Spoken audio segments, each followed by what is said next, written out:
make sure that, that the service does what they say. Well, I'll tell you what, I can see, so it's now Lieutenant Tavares. Lieutenant Tavares found my little mocha out on the street in the middle of the night, Yeah. saved her, brought her to the animal shelter. It's devastating. You wake up and your dog's gone out of your house. And he saved her, and we got her the next day within hours. But, you know, you think the worst, right? Yeah. So I think it's important that if that does happen, Yeah. that the animals are locals. But we've checked, Mr. McDonald, we've checked on the references for the new service. They come well. Yeah, well recommended. yes, I've checked with the Animal Control Solutions Services, the City of Summit. They also service Brook Township. I'm familiar with. Recording in progress. Jesse obviously got it worked out.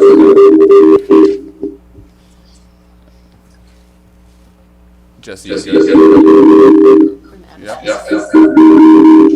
is going to The Martians are coming out. Okay, great. There we go. So a couple of things in here is, this company that we're going with also does animal control with other towns. And the cars, I've actually included, when I say $300,000 to $400,000, that's the overall operating cost for that department, including not just restricted to their salaries and overheads. I'm talking about everything, so. Yeah. Yeah, these are professional services that other towns uses too. And the new service is costing us how much? So, yeah, I just want to be clear. This contract is for a 6-month period to finish out the year, July 1st through December 31st. It's going to cost the township $15,300. We do have the option to extend the contract for a year. Certainly, I think that will come after evaluation of how that service goes. And to Committeeman Vinayak's point, measuring some KPIs and their performance throughout that 6 months. But yes, I have checked out their references. I have spoken to Summit. I've spoken to Greenbrook, and the company has serviced them well. Sure. I have a question. So I used to see Ralph Bass and the other gentleman driving around town. If somebody's dog got out, they were in town and available to start looking in the neighborhood. How is that going to happen now? Do we have, because they were there, they were located at our dispatch. So how is that going to work for somebody? Yeah, so I think to a certain degree there will be a longer time period between call to patrol or to someone being out there, but I think as you've probably seen especially in this community, the power of Facebook actually at times works faster than sometimes getting somebody out on the road and looking for a particular animal, but yeah, I think you will see some time in between the call to somebody being here. Could also be that they're patrolling in Summit. They could be patrolling here. If they're patrolling in a nearby community, that could be far less. I think it's just it will be dependent. And then follow up, if for some reason we're not pleased with the service, what happens to the 2 trucks and the 2 gentlemen we had doing the job? If we want to rehire, how is that going to happen? They have been taken over in DPW. We had openings, so we Right. had moved them over to a different department. But they would be available to come back to animal control? so, We just have to be ready yeah. if the contract doesn't work to our liking. Yeah, so I think you're always looking at when you're changing an operation, there is a transition period, and you want to be cognizant that there's always the possibility that service is brought back in house if it's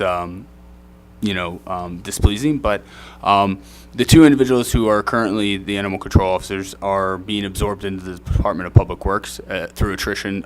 We had openings there. We will encourage them, or at least one of them, to continue their training. And keep in mind that the Millburn Police Department is also required to have what's called a HELO, which is a special law enforcement officer for animal cruelty investigation. So all this contract, as well as the things that we already have in place with the township, we will be meeting our statutory obligation in providing animal control services. Because it's not always about cost, it's also about services. I think that's really important to remember. I agree. Absolutely. Yeah, I agree Absolutely. also. We don't want to lose service. Absolutely. Okay, may I have a motion to approve Resolution 21-172? Motion? May I have a second? Second? Roll call vote, please. Ms. Miggins? No. Ms. Eglo? Yes. Deputy Mayor Wasserman? Yes. Mr. Banayak? Yes. Mayor Prupus? Yes. Are there any comments from the committee or questions in regard to Resolution 21-173, awarding contract for crossing guard services to All City Management Services? I have a few questions. Mayor, in receiving the resolution, I did not, in what's cited in the resolution and the scope of service is an Exhibit E10 for a list of current crossing guards, daily hours, and rates. I don't have that. I don't have that in my package. I didn't get that either, so yeah, I was But I looking at think that if we're voting on something, we should know what Exhibit E10 was, and I don't think we should vote on this tonight. That's my opinion. I think some of the, there's also, in terms of the general posts, they talk about 33 posts, 1.5 hours, 90 minutes. At the end of the day, they have 33 posts, 1.5 hours in duration, starting at and ending at, there's no time, there's just a 9:30 written in there. So I don't feel that there's enough information here for us to vote on it. That's my opinion. I don't see a copy of a contract. I don't know if their jobs are guaranteed. I don't know if people are, if they're crossing guards in Millburn, but all of a sudden Westfield comes up short, so they shove them over to Westfield. I don't know if they're given this, I know that they're not given the same hours, because I think the crossing guards today in the elementary school, I could talk about pre-COVID, they were 3.5 hours a day. This only calls for 3 hours a day in these, so the hours are changing, the money's changing. I just, do we have anything in writing? Are the people getting the same hourly pay? Why are we paying extra money? Because it looks like every time, you know, this town privatizes an awful lot of stuff. They privatize garbage. We don't know if there's really savings there. They privatize the 911. We don't know what kind of savings is there. We're privatizing animal control. We don't really know how well or not it's going to work, and we are a small little town. I don't know why we can't hire more guards. I don't think that just our guards are the only place. Everybody's having a hard time hiring anywhere you go. Everywhere you go and anywhere you go. I'll go into the, God, I went to get my hair done today. The woman who blew dry my hair washed my hair, and that doesn't happen like that at Subway. It's very, you know, not like that. So what happens if someone doesn't show up? Then you call the supervisor, but what if there's no one to cover it? Then does that mean our police have to go and cover it anyway? What are the numbers like in Westfield? How did that all work? Because everyone's talking about Westfield. How did we advertise for guards? How many times have we advertised? Where have we advertised? Have we asked the other guards? Do they know any people that want to? So these are all questions that I have. I'm vehemently opposed to moving this forward. And I think that's because we don't have the exhibits that are supposed to be in here, or a copy of the contract, that I don't know how we could possibly vote on something we don't have exhibits of. That's my opinion. I mean that. Sorry. Do you want me to? Mr. First and foremost, I would have certainly been happy to address or answer any of these questions prior to tonight's meeting, so that we could have come forward with answers to this. But I have answers for many of those questions as well. The township first began speaking about the privatization of crossing guards last year. We attempted to go out to bid twice at that time. The first time, we went out to bid once. The bids were had to be rejected as a result of a noticing error. However, this conversation has been going on for much longer than that.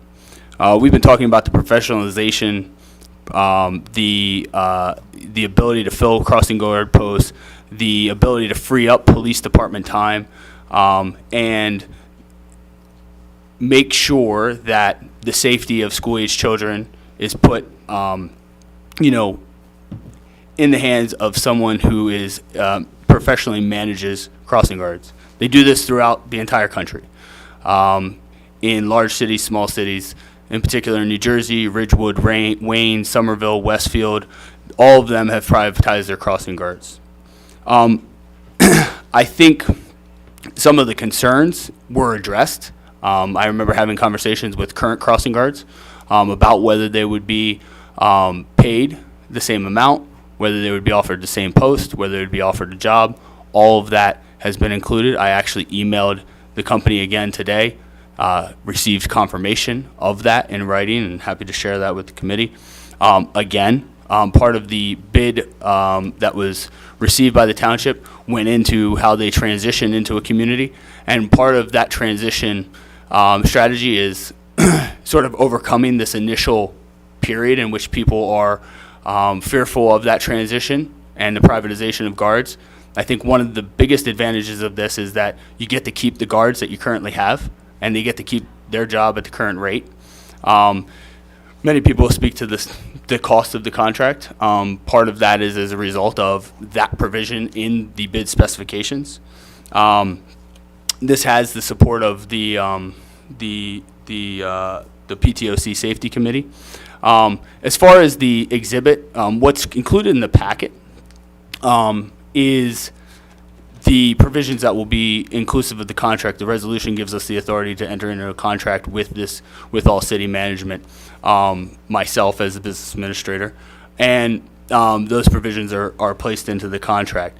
The exhibit was the document that had the names of every single crossing guard that are currently employed with the Township of Millburn, the posts that they serve at, and the dollar amount that they're currently making with the township, so that they knew as a company who they would be offering jobs to, what rate they would be offering the jobs to them, and what posts they would be putting them at. So I think that the township has, again, and I'm not, but I've been asked to put this together.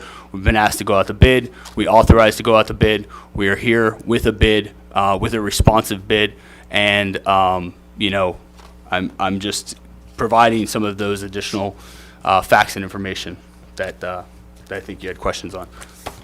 It's another layer as far as I'm concerned, and it still doesn't talk about the fact that their hours are cut.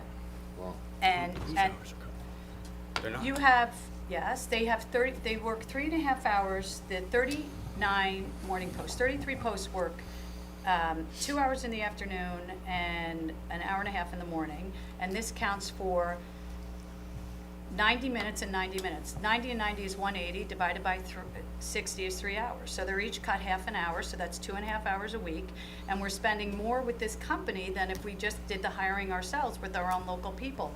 I don't know, I feel like it's a whole nother layer. It's great that they keep the guards. I'd like to know what Westfield does. Did they keep the guards, or did Yes. can we go back 2 years or 3 years or 5 years? But more importantly, it wasn't all listed in here. And I just personally can't vote for something that I don't have all the information on. Okay, Committee Miggins, we hear you, and Deputy Mayor Wasserman wants to speak. Yeah, listen, I pass the crossing guards in the morning, and they are from the community. And we also want to, I also share your concern that the guards that we maintain our guards.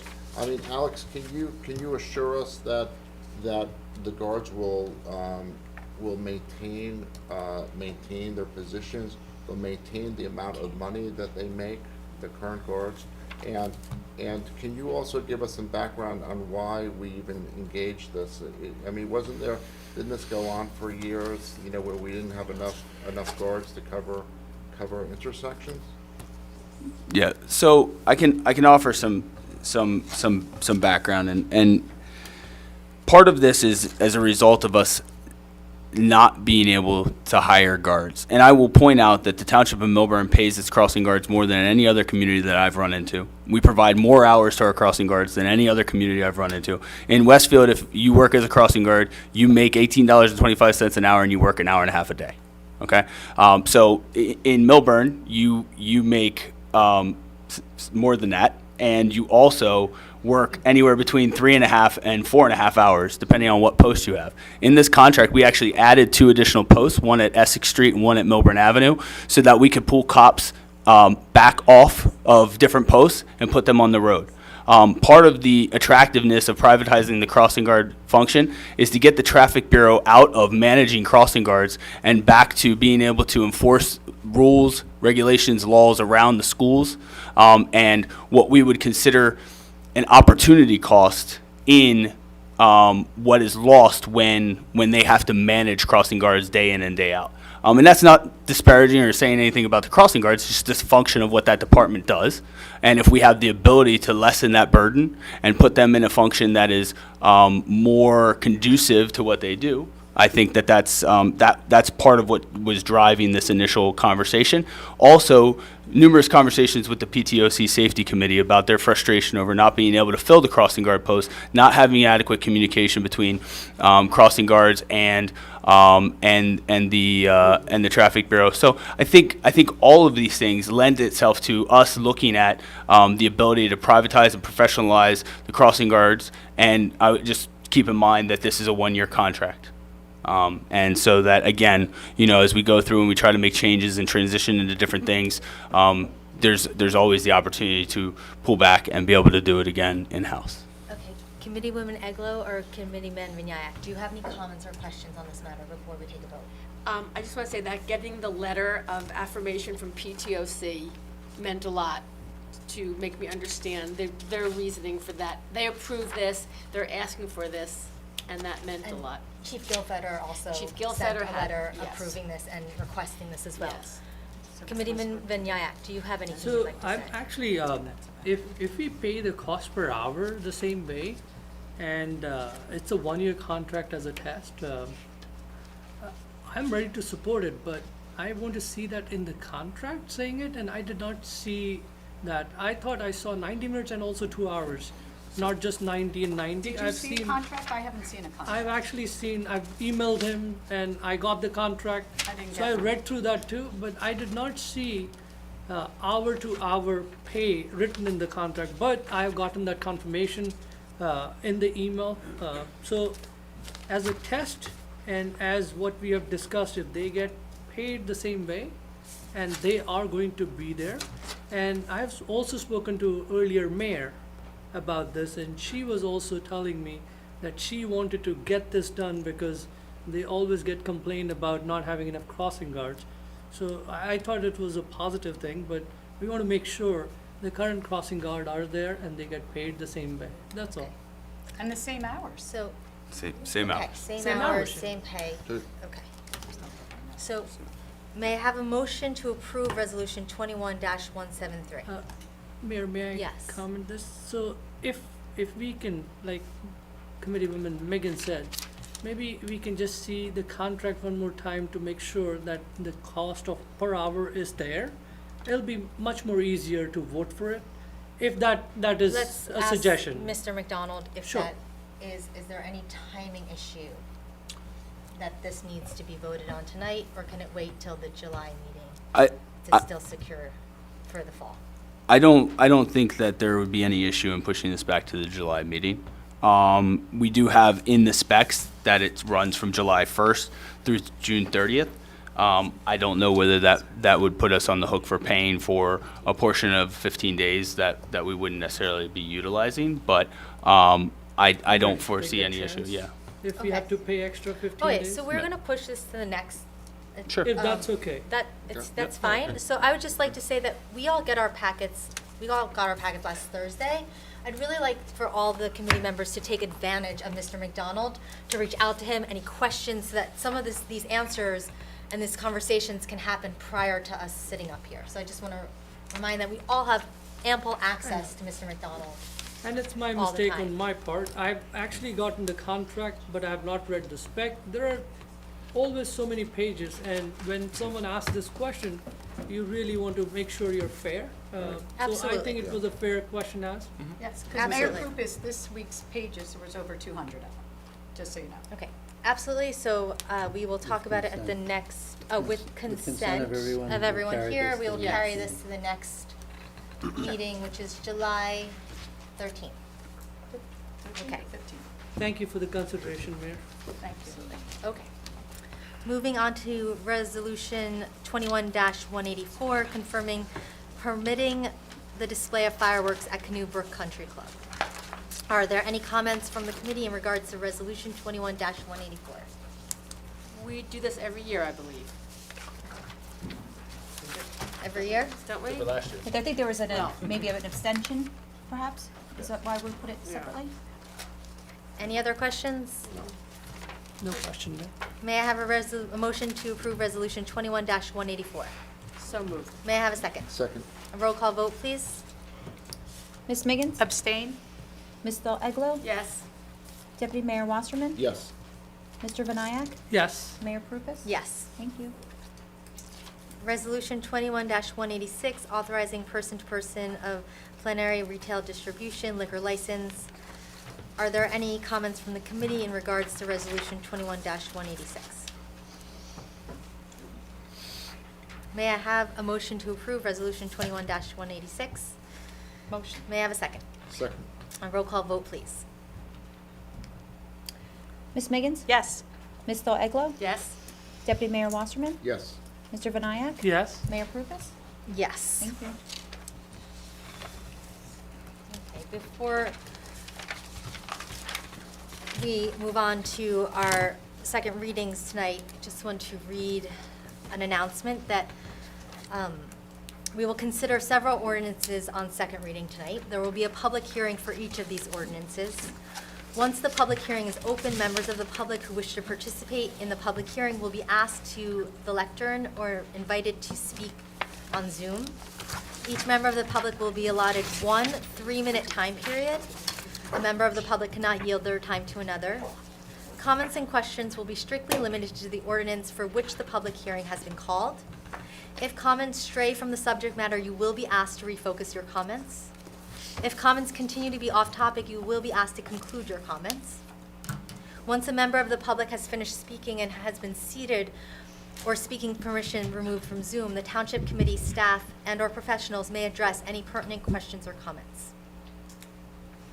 It is strongly encouraged that speakers do not repeat what others have previously said. We want to make sure everyone has an opportunity to be heard.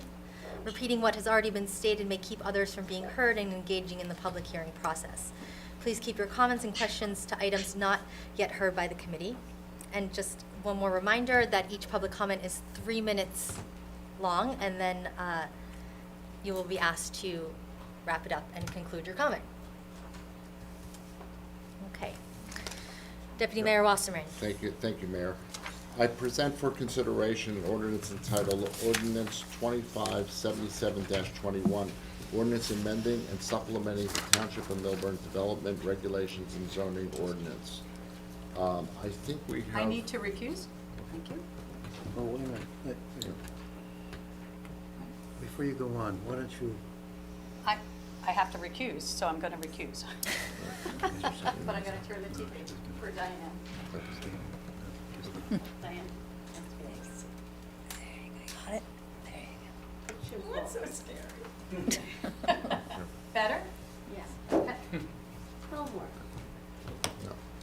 Okay, let's Yeah, continue. Okay, thank you. I think we have Mr. Phillips on the line to give a professional review of what we're doing. Paul, do you hear me? Yes, I can, Richard. Can you hear me? Yes, we'll hear you loud and clear.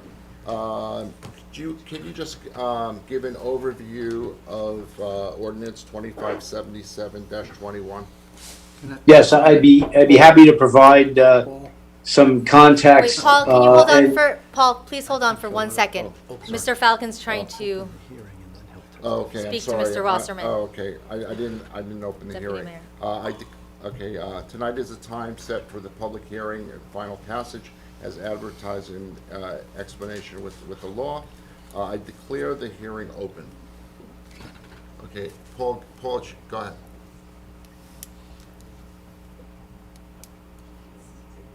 Are we set? we're set.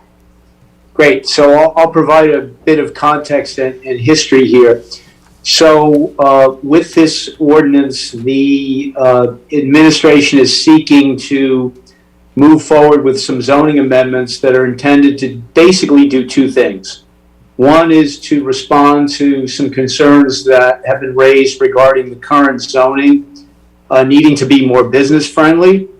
And secondly, to put Millburn's business districts in a more competitive position in terms of attracting the types of businesses that are likely to locate in a downtown setting as we go forward. I would also just point out that a number of the recommendations that are part of this ordinance were either echoed or actually advanced by Perkins Eastman as part of the downtown vision study. So I was basically given the directive by the Township Committee to draft this ordinance, and I did this also with Alex McDonald's assistance. So just briefly, let me summarize what's in it. First, there's a change to the downtown parking requirement. That would be for the B4 district. And roughly about 10 years ago, the downtown parking standard was amended to add a waiver requirement, which meant that no development application was required for any change in use that did not trigger an increase in the off-street parking requirement. And that would be notwithstanding the fact that the application did not comport with the underlying parking requirements. The problem that's been experienced over the last 10 years is that with certain changes of use that increase the off-street parking requirement, for example, going from straight retail to restaurant, businesses have had to apply to the reviewing board to seek relief, and also the board has typically required these businesses to seek municipal parking permits. And as you are well aware, this process is expensive for applicants, in many cases prospective new businesses to Millburn, and it really discourages such businesses from pursuing an application in the township.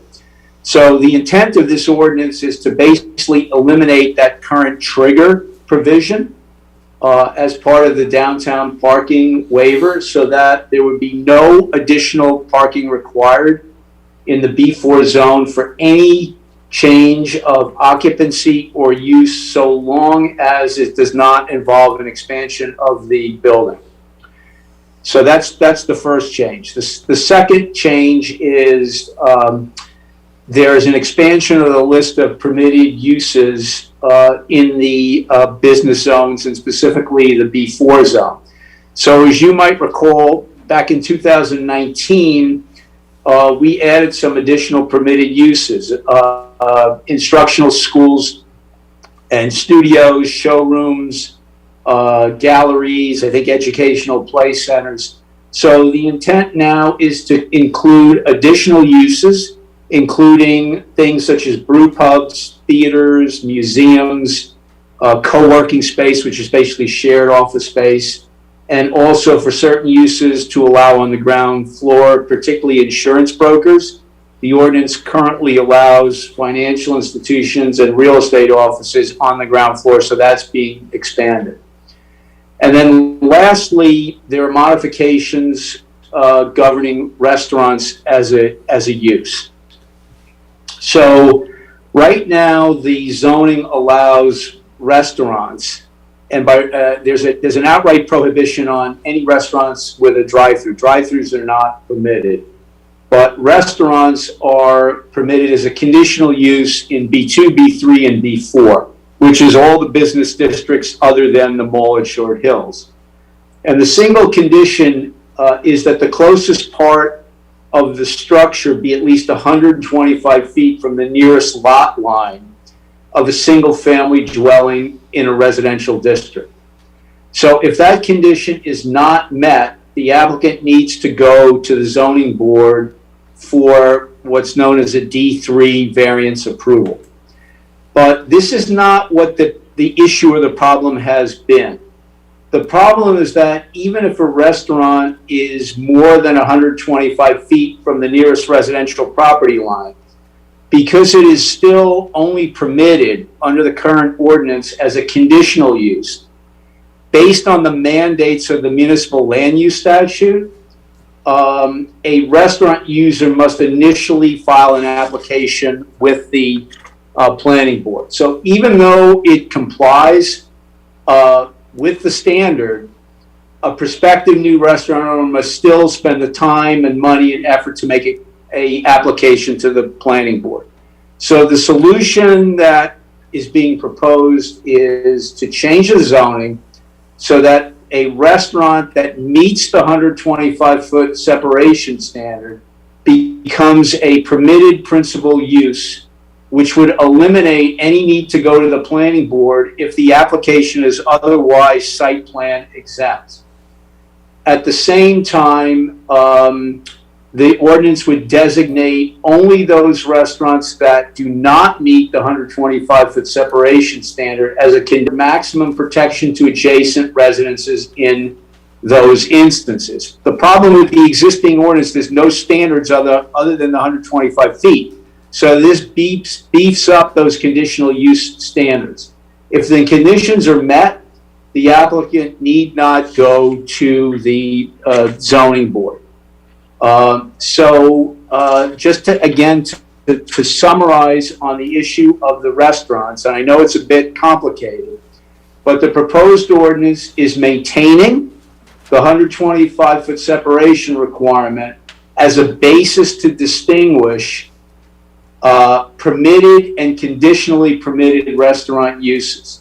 And it again is adding these roughly half a dozen specific standards that restaurants must meet to avoid going to the zoning board. If they do not meet the 125-foot standard, they have to go to the zoning board.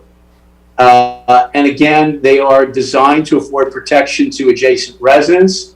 And if those standards, if the 125-foot standard is not met, and also one or more of those specific conditions are not met, the burden is on the applicant to essentially convince the zoning board that the use should still be approved, notwithstanding that there's non-compliance with one or more of the standards. And let me just close by saying something. I think it's important for the Township Committee and the public to hear this, that I've been doing this for a lot of years. And I will tell you that I don't know of any other municipality or any other downtown district that regulates restaurants other than those with drive-thrus because of the intensity and the potential for 24-hour operations. I don't know any other municipality that regulates restaurants as a conditional use. And in fact, one of the recommendations of the Perkins-Eastman Downtown Vision Plan was to make restaurants a principal permitted use, as their conclusion was that they see restaurants as a major driver contributing to the future health of downtown Millburn, if not, Millburn business districts generally. So, and again, what they would suggest is no different than what is accepted zoning practice throughout the state.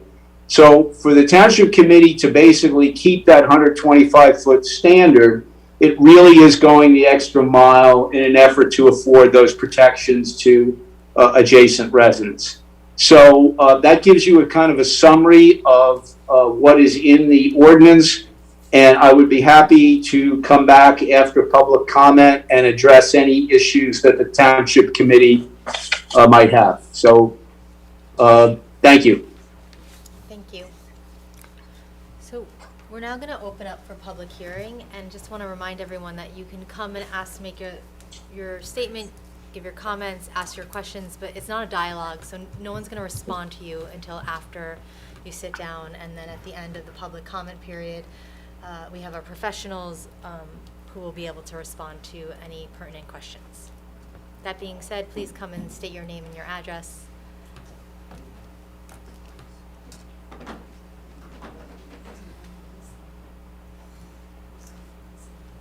Hello, I'm Patricia Morielli, 1 Claremont Drive, Short Hills. I'm here to voice my strong opposition to the proposed ordinance. I spent a lot of time in downtown Millburn, and recently I took notes on what I saw was happening from a business perspective. keep in mind that the COVID restrictions were just lifted a couple of short weeks ago.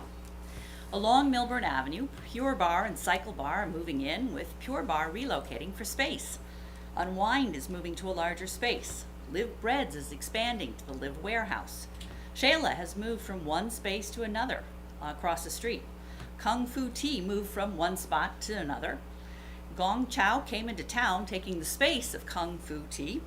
Springbone Kitchen is coming to town.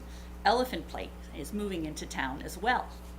On Upper Millburn Avenue, at least 3 new businesses have arrived: Bagel Pantry, Lobster Shack, and Taste Buddy. Building permits for these new space build-outs were issued this spring by Millburn Township.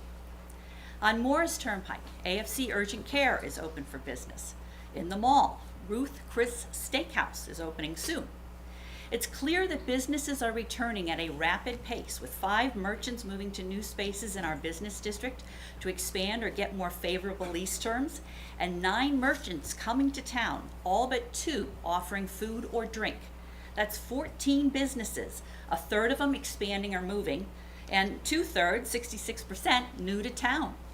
It's also clear that restaurants in Millburn are open for business and thriving, despite the so-called burdensome restrictions on businesses in Millburn, which were cited as a primary reason for Ordinance 2577 was put forward. Just walk down Millburn Street any weekend and you can see tables full of patrons. Very well done, Town Council. Try to get a reservation at Common Lot for Friday night. You can't. Wait for a table at Fiamma. You'll wait. Or get in line for the Godfather at the Millburn Deli. Business is so active, additional police are being detailed to our business district to keep things running smoothly.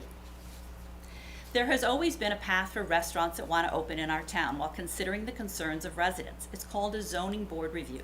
And while many, many restaurants have successfully opened and thrived since the adoption in '93 of the current ordinance, we ask that you keep it. The current ordinance is not a barrier to commercial success. There are a host of reasons why businesses may or may not move to town. Let's fix the cause of the problem, not the symptom. Thank you. Thank you.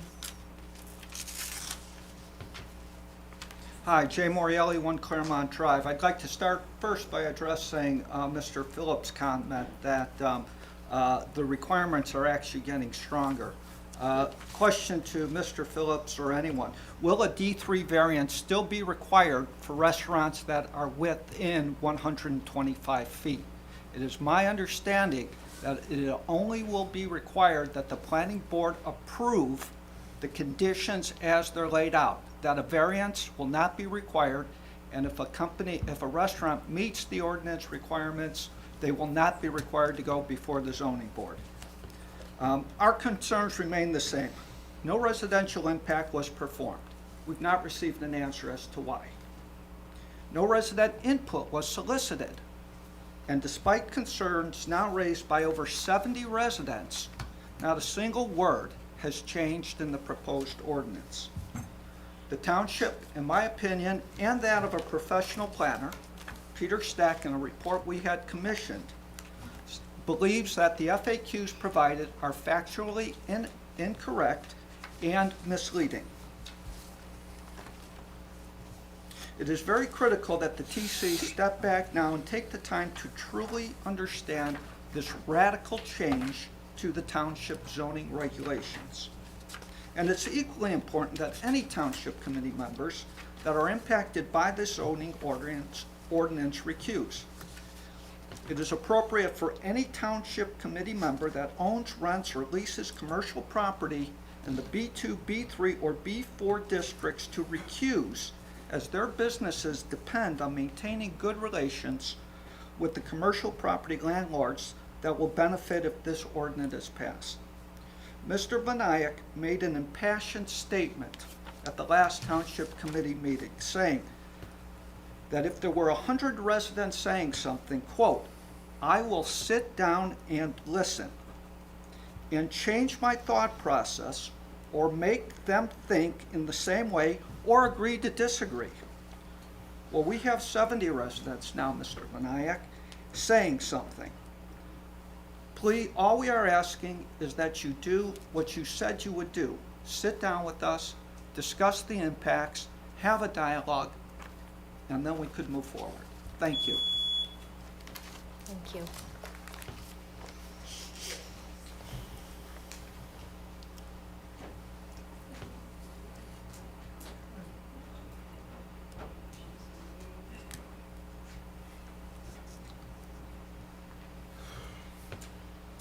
Good evening, Elaine Becker, 257 Brookhaven Way.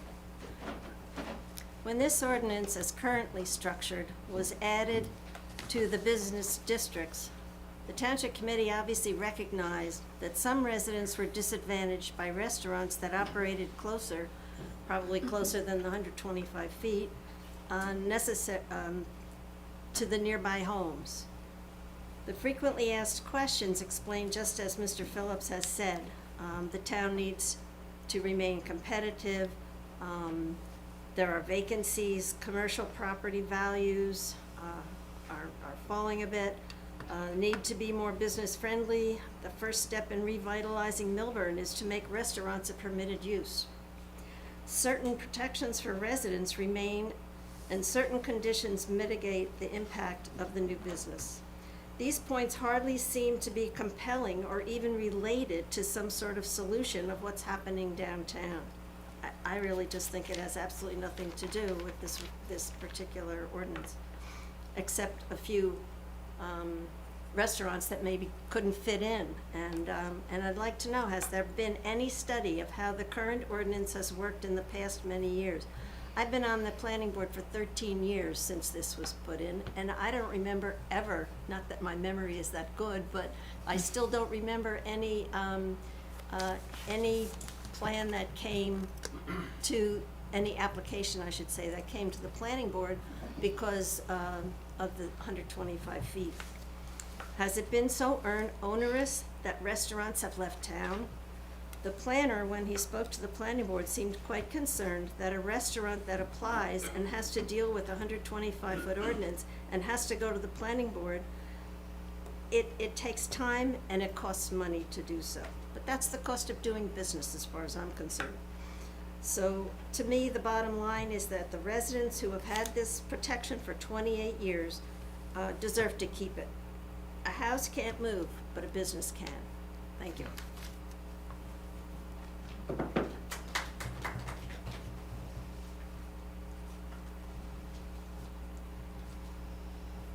Does anybody else like to make a comment? Is there anybody on, okay.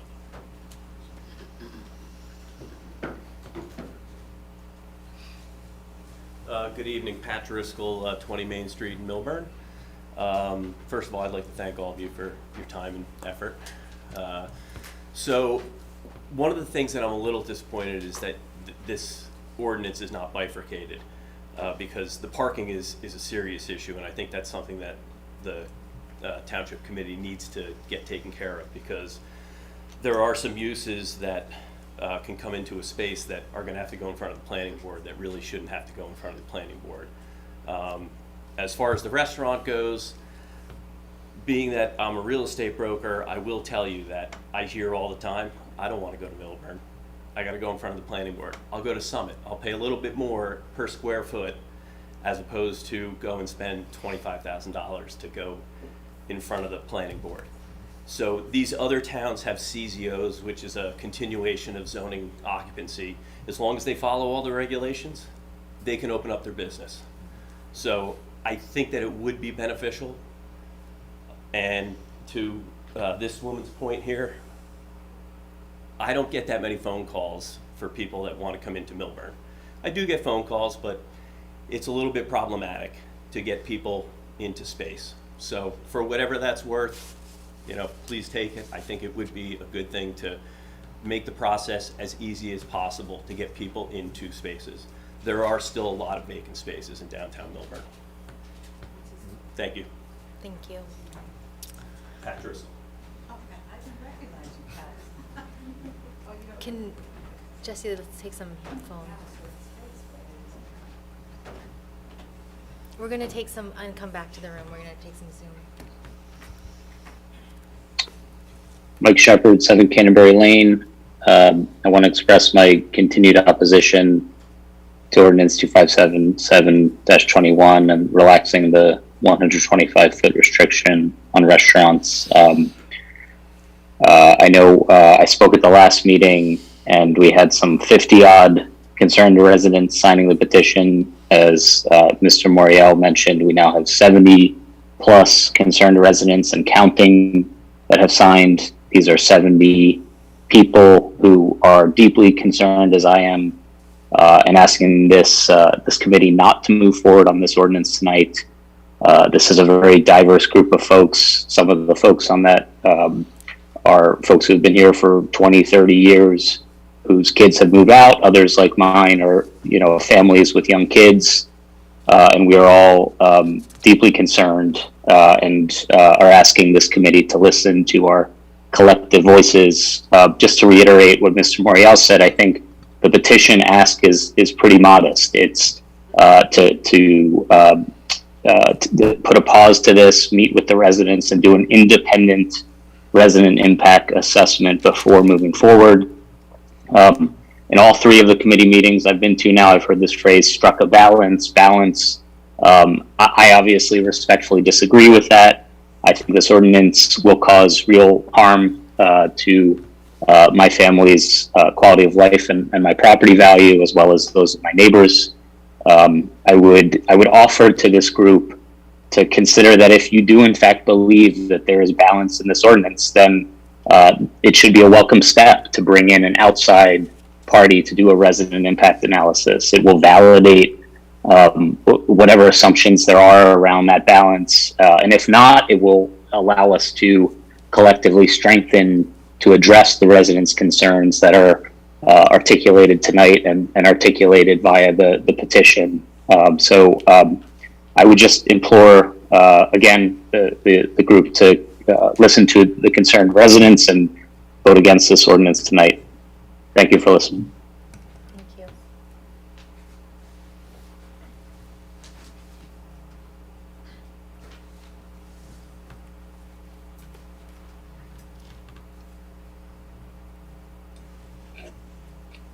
Hi, this is Anne Marie Shepherd, 7 Canterbury Lane. I also wanted to express my concern about the restaurant ordinance. I mean, basically our property is very close to the commercial property behind us. Our backyard is really small. There are parking spots directly adjacent to our fence. And so when we're in our bedrooms, we can hear people speaking at just a normal volume, which is manageable during the day. But then the possibility of a restaurant, particularly a restaurant that's potentially serving alcohol, occupying this space, it's concerning to us. We have 2 young kids, 7 years old and 3. We're expecting a 3rd kid in September. The kids go to bed early.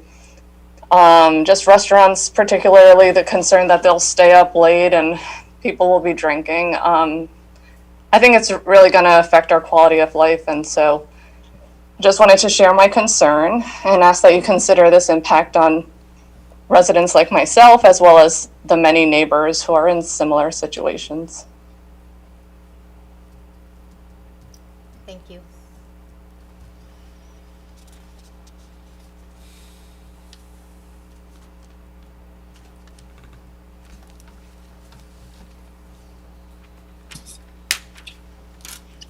Good evening, Township Committee. Ron and Liza DeBliss here at 10 Raleigh Place. Again, I think we support the ordinance being turned down this evening.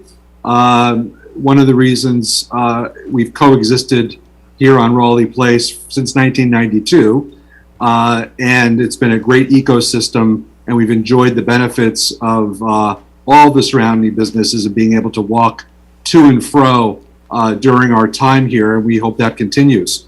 Removing this protection is something that we are vehemently against and would recommend you vote no to, particularly using the street as almost a excuse that if we live across the street or there's a street in between our property and a commercial property, that it doesn't count. So I'd like the planner to discuss that if possible. But utilizing, and even the parking lot, I think, is excluded as well. And that's something that, again, the properties around Raleigh, or Upper South Mountain, as I call it, surround a parking lot, and it seems that their rights are being taken away as well. So overall, we've enjoyed this protection since we moved in 1992. We hope that continues, and we certainly look forward to continuing our support of the local downtown businesses as we have. Thank you for your consideration. Thank you.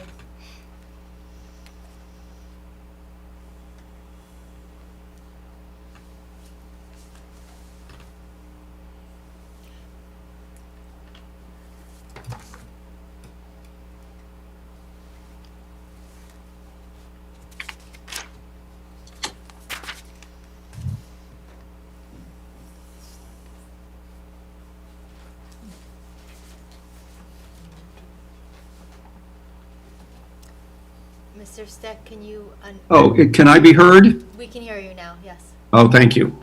My name is Peter Steck. I'm a planning consultant.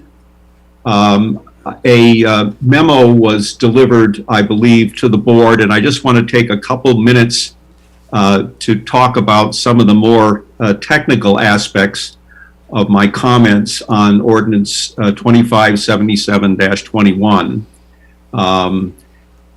First of all, the municipal land use law requires that conditional use standards be specific so that the applicant knows in advance whether he or she can comply with it. When I look at your standard on air handling equipment, in my opinion, it doesn't meet that standard.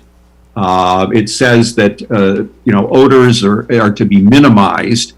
I don't know what that means. I suppose from 100% to 95% is minimized, but that's a standard that not only is vague, but it obviously depends upon continued maintenance of the equipment, and that is not really addressed in the ordinance. There is a radical change that's being wrought by this ordinance. And one of the cautionary notes is that there are some restaurants that may have gotten variances in the past. Let's say they were 125 feet, within 125 feet of a residential property line, but it was across the street. When you pass this ordinance, that exampled restaurant that may have had conditions imposed by the Board of Adjustment will now become a permitted use.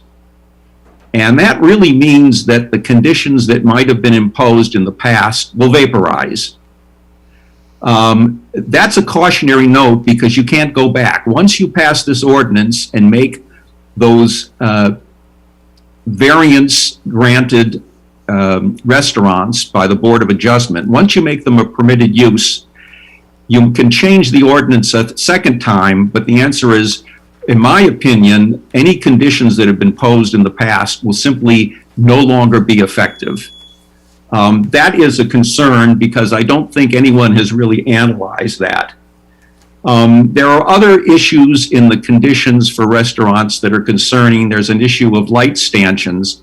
As I read it, I don't know if the light stanchion can be in the buffer area, or is it the light throw that's in the buffer area? The ordinance is not clear. As I looked at the different zones that this applies to, Mr. Steck, you have 2 seconds left. there are widely different impacts. There's also missing information. The ordinance refers to the 2008 master plan circulation Everybody element. has the same allotted 3 minutes, so thank you very much for your comment, and now you're past the 3 minutes. So thank you very much for your comment.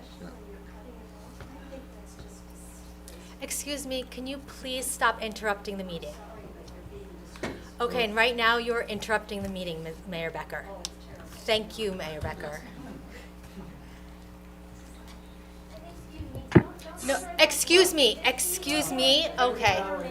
All right. Mr. Officer, hello, please, can you please assist? So right now the meeting is being disrupted. This is the second time, so now can you please help this lady remove, because we are in recess. Please, Dominique, Ms. Russo.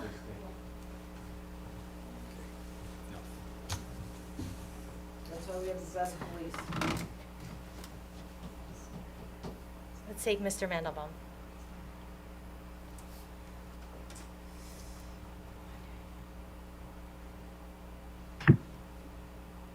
Can you hear me? We can. Hi, my name is Kenneth Mandelbaum, 15 Bleecker Street. First, I'd like to applaud the board for taking this initiative. There's a tremendous need as the times have changed. We have more vacancies than we've ever had in town. It's not just because of COVID, it's because of the world is changing in terms of what retail is viable today versus what retail was viable 5 years ago or even 10 years ago. The need for restaurants to revive a downtown is paramount. As our professionals pointed out by Mr. Phillips, we're a unique town in being so restrictive than any other town in New Jersey. In addition to which, we should not minimize the fact that for an extra $20,000 and not knowing if you're going to get approved, why do tenants want to come into town? When they can go into Summit, they can go into Montclair, they can go into Morristown, and there's always a need for good restaurants in town. And we're just not talking about restaurants, we're talking about other types of retail in this ordinance as well. I think the need as a professional, and I've had clients that have not decided to come into town because the burden was so great, and they went to other towns. We have a tremendous need to keep this town viable, productive, and look to the future to where retail is going, and especially the growth of restaurants and food establishments. And I again applaud the board for taking on the responsibility to make this happen. Thank you.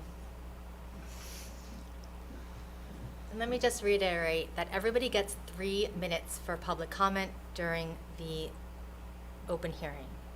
So please be respectful of everybody's time. Thank you. Is there anybody else in the room that would like to make a comment?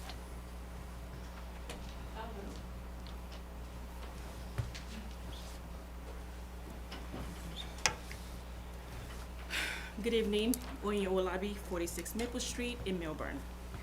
First, I would like to say that was great information that I didn't get his name that he was giving all of us. And I would have loved to listen and educate myself and educate the public. You know, I know that you have 3 minutes allotted time, but you can make exception. This is like you're running a tight ship here.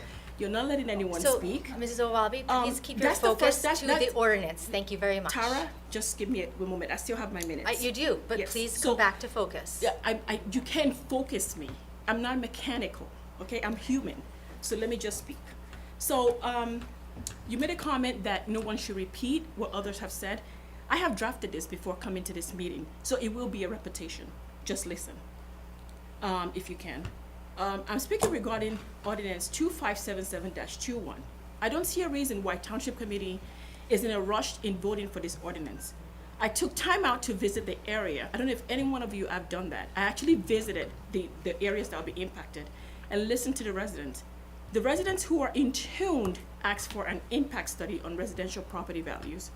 Residents want to know the impact this will have on their property values because this has not been done by the Township Committee prior to putting forward this ordinance. In addition, there are conflicted board members whose homes or businesses are within the 200 feet of the area that will be impacted by this ordinance. I'll suggest they recuse themselves, and this process needs to start all over again. So I am asking you that your residents that voted you in are asking for this ordinance to be turned down. And I will hope that you guys will do the right thing tonight. Thank you. Thank you. Anybody else in the room would like to, yes, thanks. Hi, David Honeysett, 92 Meadowbrook Road. I've been a resident since 2007. My property abuts one of these B2, B3 districts. We've had consistent problems with commercial property owners in this area. It's twofold. Property owners are disrespectful, they're not good neighbors, they don't maintain their properties, they're loud, they're odorous. And then the second part of that is that the enforcement is completely lax. There's no transparency about the enforcement. There's no transparency about fines. In this township where you're late to get your dog license, you're fined. But commercial property owners are not. We don't know what they're fined, what happens. There's absolutely no resolution. The property directly behind my house was a suspicious fire that sat vacant for 10 years with festering conditions of water and vermin before it was finally rectified. Tilly's operated for 4 years in the Bocconi space without seeking a variance at all. The landlord that owned that building allowed them to put hundreds of thousands of dollars to install a commercial kitchen, which was far exceeded the Glenwood Diner, which previously sat there. Tilly's closed, now Bocconi is in there. Bocconi has operated for over a year with no variance. So to me, it seems like these landlords are just circumventing the whole process of applying for a variance anyways, and this ordinance that you're proposing will just help them to do that. They will not need to seek it anymore. These people are not good neighbors. There is zero oversight. Let me just state unequivocally, I'm not opposed to retail. I'm opposed to restaurants. Restaurants are very hard to manage, especially when your enforcement does not manage them at all. Residents are aware of zoning when they purchase homes. They insist on reading the zoning when they purchase homes to protect their property values.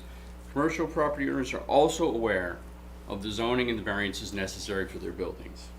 And they are skirting the legal requirements and allowing restaurants to occupy their properties without seeking variances, and everybody just goes along. With zero enforcement, how can residents trust in township officials to protect the residents? They cannot. I request a survey to assess resident impact.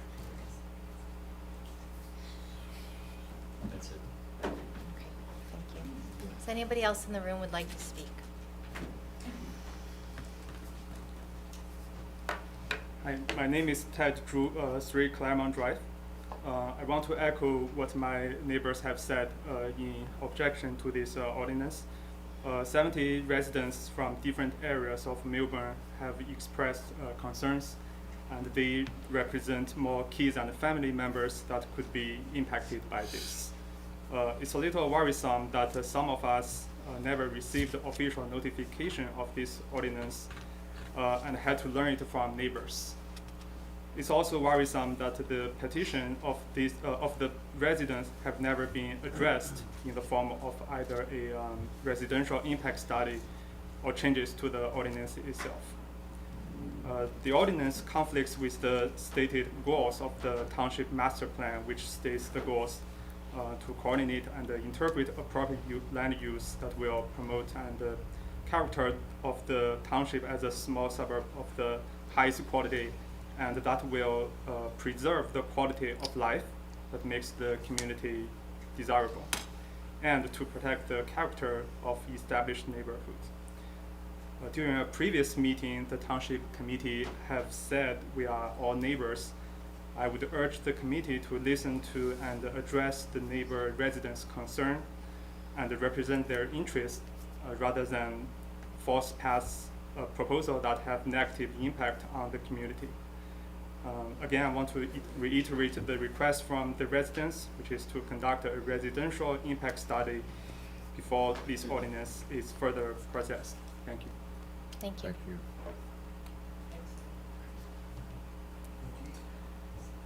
Does anybody else in the room would like to make a public comment? We can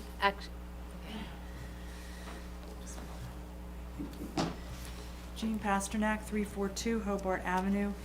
I had tried to get these emails screen shared, but I guess it was impossible to do so, so I'm going to read from them. On the 18th of June of 2020, this was written by Bruce Jeffrey, a fellow commercial property owner like some of the others who spoke here. Thank you everyone for being accommodating and allowing a tenant to proceed with his restaurant opening after being shut down for 3 months. He will most definitely apply for any and all permits required for facade signage and changing in the name from Tilly's to Bacone South. He might wait till Township approves and memorializes the change in zoning this August-September 2020 to expedite his cause versus spending $5,000 and hiring an attorney to appear before the Township for site plan. Tenant also recommended Board of Health approval. Tenant will apply for sidewalk permits. As LL, we furnished a Township an insurance certificate naming Township as additional insured. Again, thank you for your cooperation in these most difficult and challenging of times. As we all know, this restaurant has been operating for a year without proper permitting. It was issued a food safety certificate illegally, and this has not been addressed, and I totally concur with what was said. That's an example of exactly how there's no enforcement.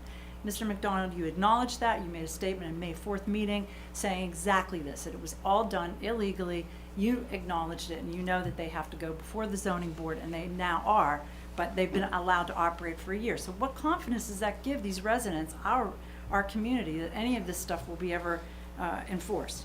Secondly, there was some stuff that was written by Lisa Reppert, an attorney representing one of the citizens that lives and will be impacted by this. She was replied to by Kit Falcon, and there were some statements made in there. I understand that application has been made to the Zoning Board of Adjustment for conditional use approval. It wasn't true. So we even have our attorney, who hasn't signed this ordinance, as far as I understand, replying to a fellow attorney something that was not true. That's very concerning. Another thing that I'd like to point out is that there were conflicts of interest on the first read. I know Ms. Miggins has left the room for this, but she was here for the first read. Doesn't that mean that the process needs to restart? Also, as people have pointed out, there are restaurants opening. They're acting like this thing's already been adopted. There's food safety approvals being issued, etc. Bacone, Lobster Shack, Elephant Plate, etc., etc. That's ridiculous. I understand that Mr. McDonald met with one of the people in this room and admitted that Millburn has always been lax with residents and businesses on zoning enforcement. We have one officer for thousands of properties. How can you say this out of one side of your mouth and then go ahead and be in support of an ordinance that you helped write along with the planner? I mean, just address it. I mean, it's just misleading, okay? That's it. Thank you, Ms. Pasternak. Good evening, my name is Jeffrey Feld, live in Alexander Lane, Short Hills, New Jersey. At the beginning, we heard that we need to be business friendly. But did you take into account the additional cost that this board has imposed? The SID assessment, the 5-cent bag fee. Yesterday I went to the mall. I didn't know I had to pay 5 cents to get a bag at Macy's. And later tonight, you're going to be approving a utility shifting. My daughter moved to Seattle. The cost of getting this green power is an additional cost to the businesses. I would heed what was said at the zoning board by the chairman, Mr. Steinberg. And he cautioned people who are not attorneys to stop practicing practice of law. We heard earlier tonight that 2 non-attorneys drafted this ordinance. This ordinance does not bear the good housekeeping signature like other towns by your municipal attorney as to the form, content, and legality. I too agree as to the lack of enforcement. When you look at this ordinance, putting aside the parking issue where there are other people that have greater knowledge about it, the real issue is the people within the 125-foot buffer. What protections do they have? What enforcements will they have? I can tell you, prior to this meeting at 6 o'clock, I attended the health board meeting. We hear about KPIs, how many permits were issued for restaurants, how many of those restaurants complied with the existing law that we have today. That is the issue. You can't not enforce the law. as to the way this ordinance is drafted, there are differences between zoning ordinances and police powers. I think everyone is happy and maybe want more stringent of the police powers, but they have to be enforced, whether it's the odors, the rodents, the noise. If you look at what's happened here, it seems that there's been ordinances adopted, such as noise that we'll hear later, rodent, that's responding to the comments of the public. It should have been done as a consistent, uniform policy. I too agree it's time to take a time out and sit with the planner that spoke that you cut off and say, how do we draft this, make the zoning part separate, the parking part separate, and protect the people within the 125-foot buffer. Thank you. Does anybody else in the room want to speak? Does anybody else in the room want to speak? Oh, okay, great. And then we'll be done, I think. No one else wants to speak?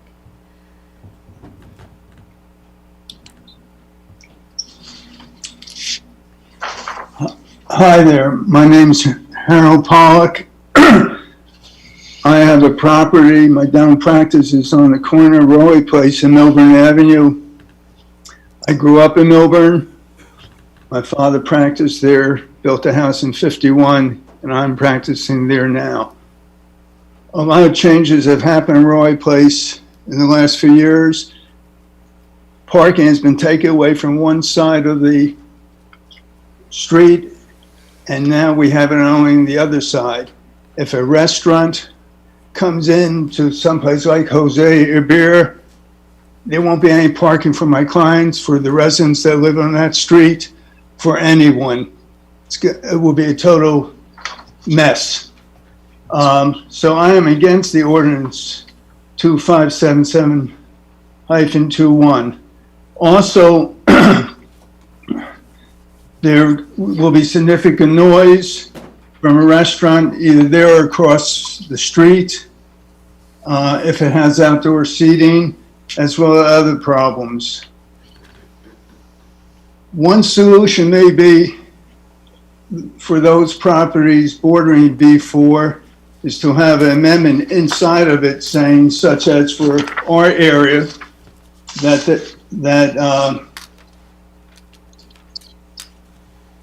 it does not apply to the area east of Whittingham to South Mountain Road. That means that no restaurants can open in the buildings between the post office and Rowley Place, and then down further across the street on Millburn Avenue where B4 is also part of the zoning.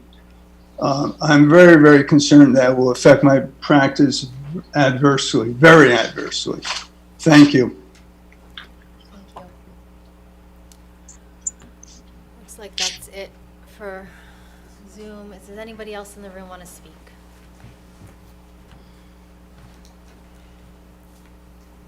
Nancy Stone, 266 Essex Street, Millburn, New Jersey.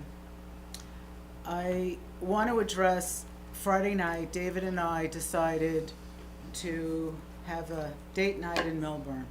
So I called the Soothing Zen Spa because I wanted to get massages, and unfortunately they're under new ownership and they have no help.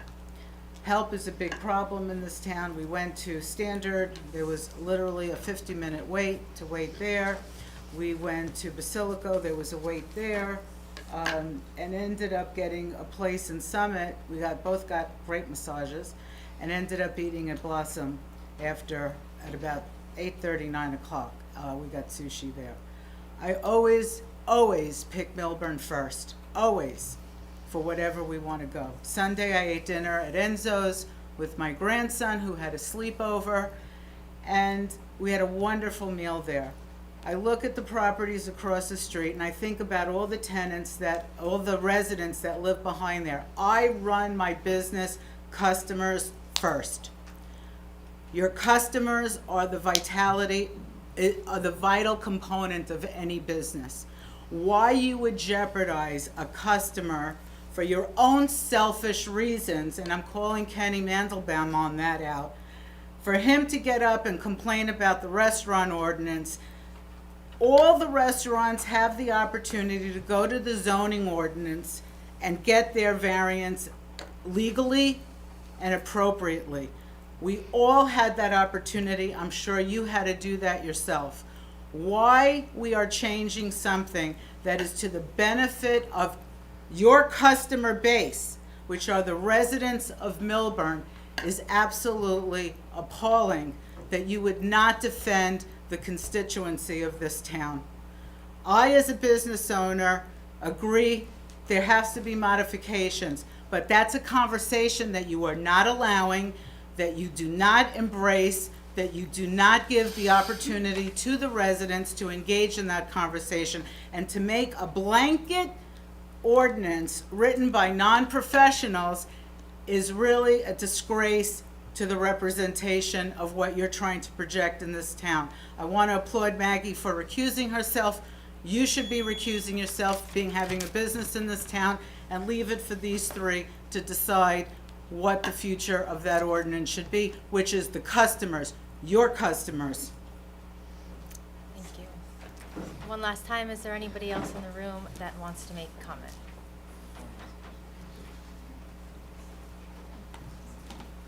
Hi, my name is Mayank Saraswat. I am resident of 68 Meadowbrook Road, and I prepared the whole thing to say it, but again, I'm be just saying the same thing over and over again. So, just want to say I oppose this ordinance, and we should do more like impact analysis, and what steps are we taking to enforce and monitoring the violations. And I think what considerations should have been made about like other issues like safety of neighborhood, garbage disposal, noise, chemical waste, etc. So I oppose this ordinance. Thank you. Thank you. One more person on Zoom, okay.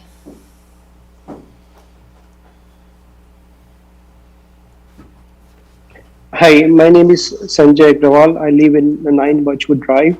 As echoed by my neighborhood colleagues, I oppose this ordinance and request the township to do the impact analysis as requested by my colleagues here so far. Thank you. Thank you.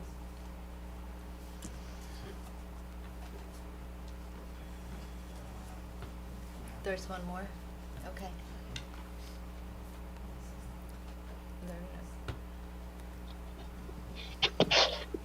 Hi, this is Monisha Amaral from 124 Shortles Avenue. I also oppose this ordinance. I think there will be an increase in noise, traffic, crime, and several other issues as a lot of the residents have highlighted. I was wondering, since there's a huge push to increase revenue from the business owners, if there's any feasibility study or any investigation done on some of these rental properties and reassessing and maybe looking at getting increased tax revenues from some of these properties that have recently come up. That might be a better way to increase our revenues versus from some of these commercial properties, and certainly not from the Glenwood section, which has predominantly been low crime and very safe for our children. It is also one of the few sections that is very close to the school. If you look at the distance between the Millburn Avenue and the Glenwood school, it's not very far. And if you open it up to a lot of these restaurants, you do not know who's coming and going from these places. We've already had an increase in crime, in car theft in Deerfield and Hartshorn. The last thing we want is to have the same issues in Glenwood. I would propose, investigating other ways of increasing revenues definitely from some of these affordable housing properties versus from commercial properties. Thank you. Thank you. Hi, Carrie Heller, Courtyard, 343 Millburn Avenue, 56 Byron Road is my home. I didn't intend to speak, but listening a little bit on the condition of the town, the downtown, Morris Turnpike, Upper Millburn Avenue. People look at things at a particular moment in time. I'm here 30 years. When I bought the Courtyard 30 years ago, I was saving the downtown. I didn't know the downtown was dying at the time. We're hurting. To think that there are new businesses coming in, to the woman, there are more businesses coming in. There's also more businesses leaving. I have 2 more coming in. You've identified one that's leaving. The town is very transient, and that's the issue. With what you're addressing on the restaurant change, and to complement Paul, Mr. Phillips, I have downtown properties in Montclair, Bloomfield, Glenridge, Maplewood, South Orange, done business in Livingston. To the best of my knowledge, what Paul has quoted with reference to the ordinance change is what is done in other towns. These are just where I do business.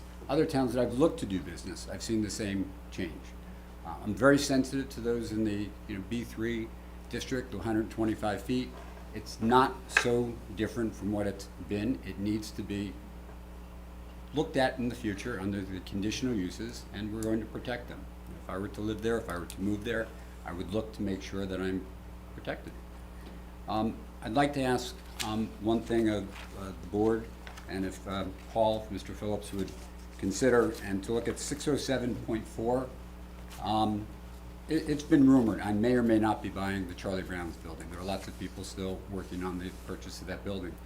The way the ordinance is written, Paul, the last part of 607.4, if you were to put a period at the end of spaces on the last sentence, what this paragraph is doing is, whether it's Charlie Brown's, there's a few other properties in the town, it's not allowing the parking to be removed from a building. So if Charlie Brown's were not to become a restaurant, you can't remove the parking spaces.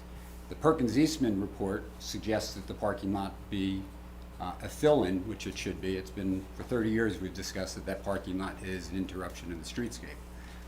What the ordinance does create now is we have some buildings in downtown that are as many as 6,000 square feet that can become a restaurant, and they might have 100 parking spaces. On the other hand, a Charlie Brown's or Jim Wiles building may become something else in the future, and those parking lots can't be taken away, is what this last portion of this paragraph says, is that forever and ever without coming in front of, and Kit, I don't know if it's a double change, it's removal of parking spaces, and then to go build a new building, again, to not have parking spaces. There's a double effect of this portion of the ordinance. I would just like for you to consider it. I don't think it's a major change. Thank you. Thank you. We have a few more. We're going to hear everybody.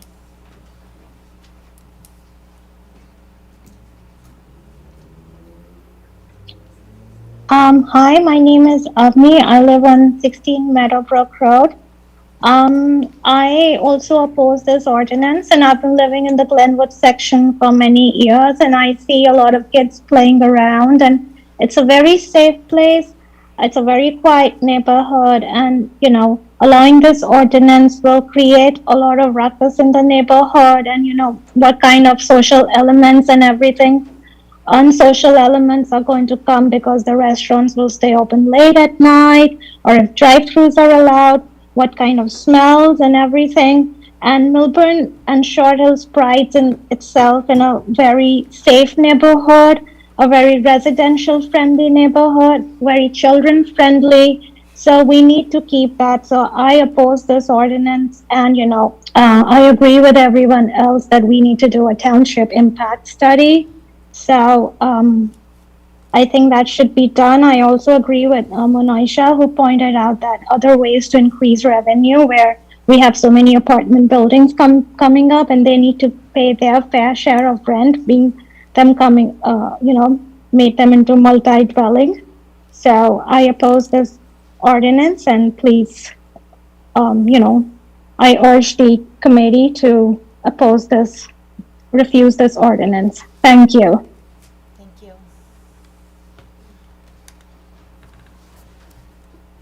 Looks like we have one more. Okay.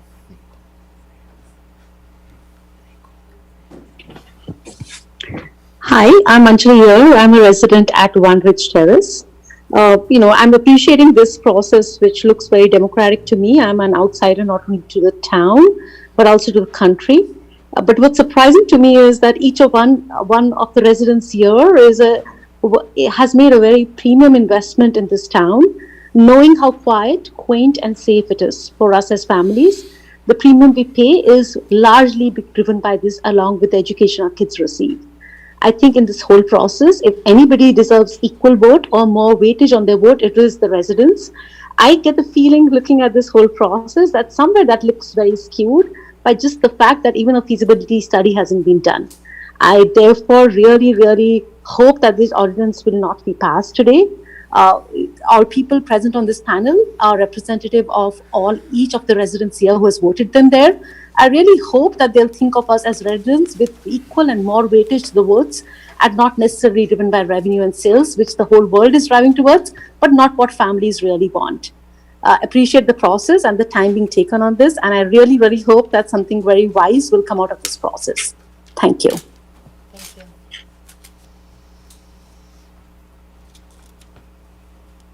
We have one more.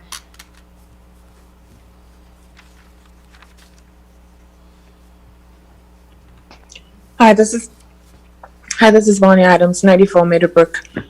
So thank you for the opportunity. I also oppose the ordinance. I am not anti-retail, but definitely anti-restaurants in our backyards. Last year, I think it was the summer or the late spring, we noticed an influx of mice all over, and some of my neighbors actually had them in their homes. Thank goodness we didn't get them in our homes, but they were all over, and some of our neighbors' cats were eating them around our neighborhood. And that was traumatizing for us to see. And the only thing that had changed was Bacconi was operating illegally in our backyard with, chairs outside and, just operating. And I think that if this becomes a long-term thing and permanent, it will have a really damaging impact on our homes, the value, and just the quality of life. I do not want to walk outside to see, mice running around. We moved from New York for that reason. So I really want to just implore that you consider us, and if you were living here, would you vote yes? Because it's going to have an impact on our lives. And some of us have young children. We plan to stay here for a long time. And just looking down that road, it just looks bleak. We have a lot of neighbors who are selling their homes, and moving out. If you just drive down Meadowbrook, you see a lot of homes on sale. And if we're driving our neighbors away just because, of this ordinance, I think we should definitely think twice. Thank you. Thank you. Yes.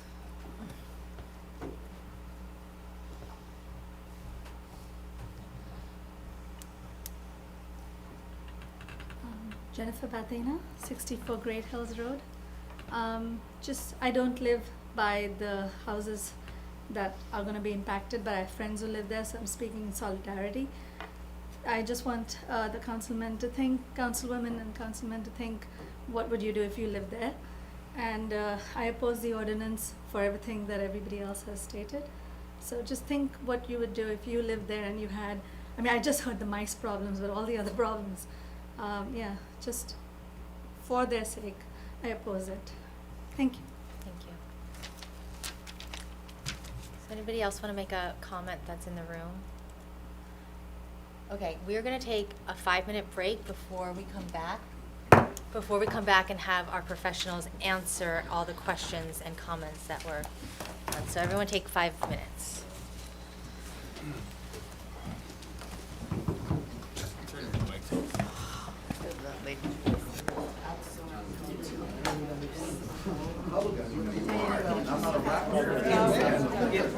Hey, I had people tell me that, my man was closed. I said, no problem.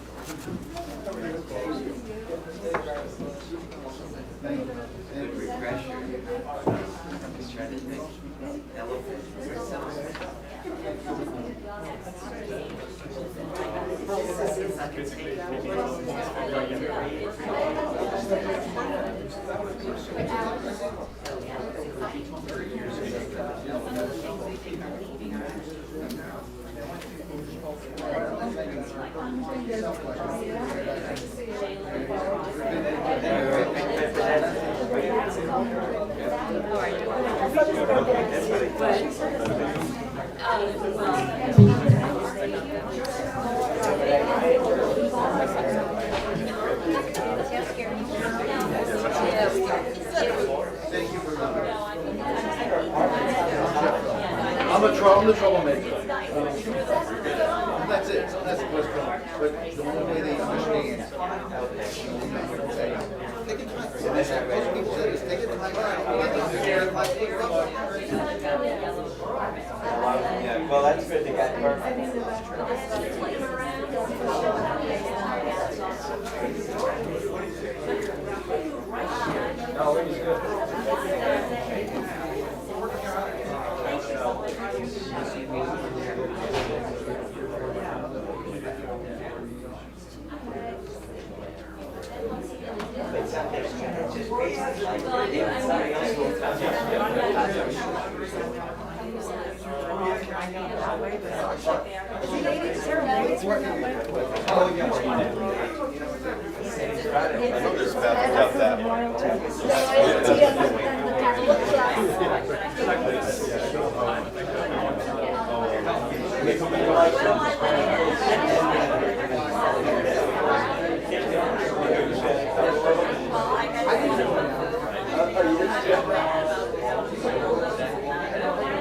Yeah, exactly. No, they do. They do. And even done a lot.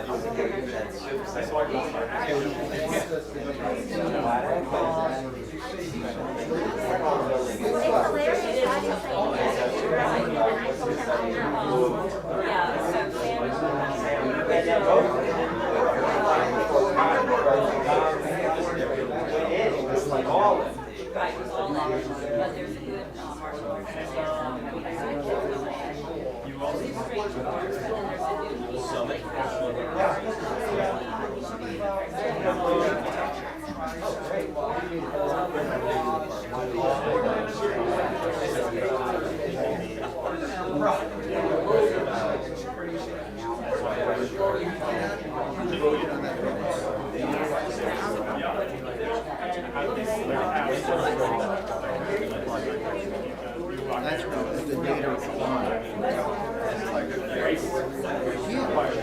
Well, they went at the public comment. Yeah. And then what about You listen to what I say. If I might say this in my comments, if I'm repetitive, just cross it off. So I'm gonna do this first, this, then I'll go right to this. And then lastly, should I say this?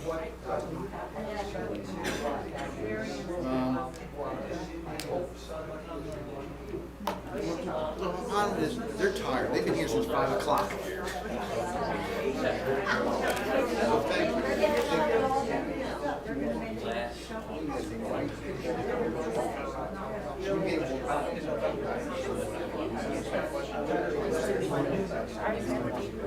Just from a like a legal standpoint, I did nothing that she did here. But you tell me the law. I didn't break the law. She's actually using it to like simplicity to sort it out. Right? If I didn't do anything, that's actually on my end.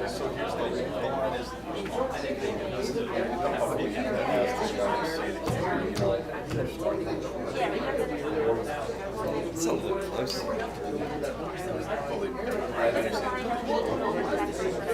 Yeah, well, that's what I said. On one hand,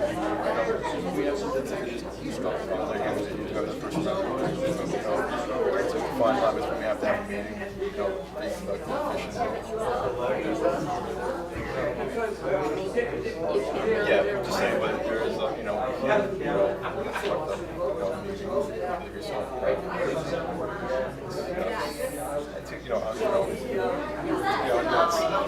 think, I used to do a lot of my time doing this before, it's not really effective.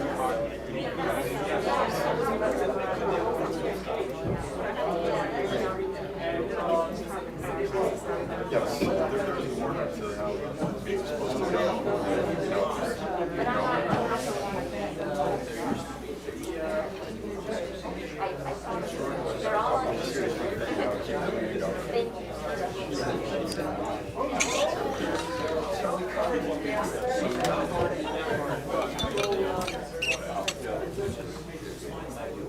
This should be. Mr. Phillips, Yeah. are you with Yes. us? Excellent. All right, so now we have the opportunity for any of our professionals to answer any of the questions or respond to any of the comments that were made from the public.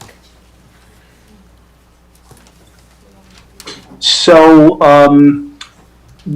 there were not a lot of specific questions regarding the ordinance language per se. There was some request for clarification, but most of the comments were either in favor or opposed, and for the reasons that were cited. So I'm going to be brief and just address what I think are sort of open questions, and then I'd also like to just briefly respond to Mr. Steck's comments. Great. So early on, there was a request for clarification about how the conditional use standards would be interpreted relative to the 125-foot standard. And just to be clear, if an applicant does not meet the 125-foot standard, then it would need to meet every one of the specific conditional use standards. If not, then it would have to go to the Zoning Board of Adjustment. And I will tell you that some properties, by their very dimensions and locational characteristics, cannot meet the buffer standard. And they would, by necessity, would have to go to the zoning board. Secondly, there was a comment and request for clarification about what I'll refer to as the separation by street exclusion in the ordinance. And this is something that Alex looked into as well, and we kind of both took a look at this. And there are actually only several instances where this would come into play. And in particular, we were looking at the area on Millburn Avenue across from the Commons and Annie Says. But for the most part, this would come into play. But I think even more importantly, from sort of a planning and zoning standpoint, the real need for protection as we saw it was from immediately adjacent properties, not those across a street which we felt would be too restrictive. The last set of comments, Mr. Heller had a comment and a question about the waiver of the parking requirement in the B4 under section 607.4. And I think his concern was that existing parking lots could not be taken away under the ordinance, which did relax the downtown parking standard. And he is correct the way that is currently written. And he's also correct that Perkins Eastman, one of their recommendations was to consider eliminating the downtown parking requirement altogether. We were cognizant of this. This was discussed. And I think this is something that needs to be considered in the future after there's more analysis and study and discussion with the township committee. It really hasn't yet been vetted, and I think it needs to be vetted before you can be in a position to basically make that leap. That's not to say that that's not a recommendation you shouldn't consider. It's being advocated by your downtown vision authors. But we felt what's in there now was sort of an appropriate immediate step that can be taken to loosen up that parking requirement. And the only other thing I'll respond to is Mr. Steck's comments. He indicated he prepared a memo. I've not seen that memo. And needless to say, I would disagree with Mr. Steck. I think the conditional use standards are indeed specific and absolutely clear. I think he cited the air handling standard in particular, but if you read the second part of the sentence, it's absolutely clear what has to be met in order to meet that standard in terms of specificity. He also indicated that there may be conditions of prior approvals which would no longer be effective, but he didn't offer any documentation or study of those approvals and the extent of the conditions, so it would be hard to respond to. But again, notwithstanding that, and more significant and importantly, I think the intent of this ordinance is to look forward as opposed to looking backward. So, Mayor, that's all essentially the comments that I have in response to the public comment. Mr. Falcon, do you have any Two quick comments? ones. Although I think Paul touched on it, Mr. Morial's question whether a D3 would be necessary. If there is a conditional use is a permitted use, so long as the conditions are met. If they are not, then it becomes a D3 matter, which goes to the Board of Adjustment. May I respond? No, it's not a dialogue right now, so we're just I responding. think, I hope it's pretty clear. A conditional use is a permitted use if the applicant meets the conditions in the ordinance. If the applicant cannot, then the applicant must go for a D3 variance. Okay. The What's your other next? thing has to do with Ms. Pasternak's comment. I don't remember specifically my correspondence with Ms. Reppert, but I most certainly didn't misrepresent anything. I remember that there was, no, I did not. I would never misrepresent a fact in a memo or to anybody else. If I understood that there was an application being made to the Board of Adjustment and said that, then that was my understanding. I did not misrepresent anything. Okay, thank you. Mr. McDonald, do you have any comments or responses? I do not, that haven't already been addressed. Okay, do any of my fellow, Oh, your mic wasn't on.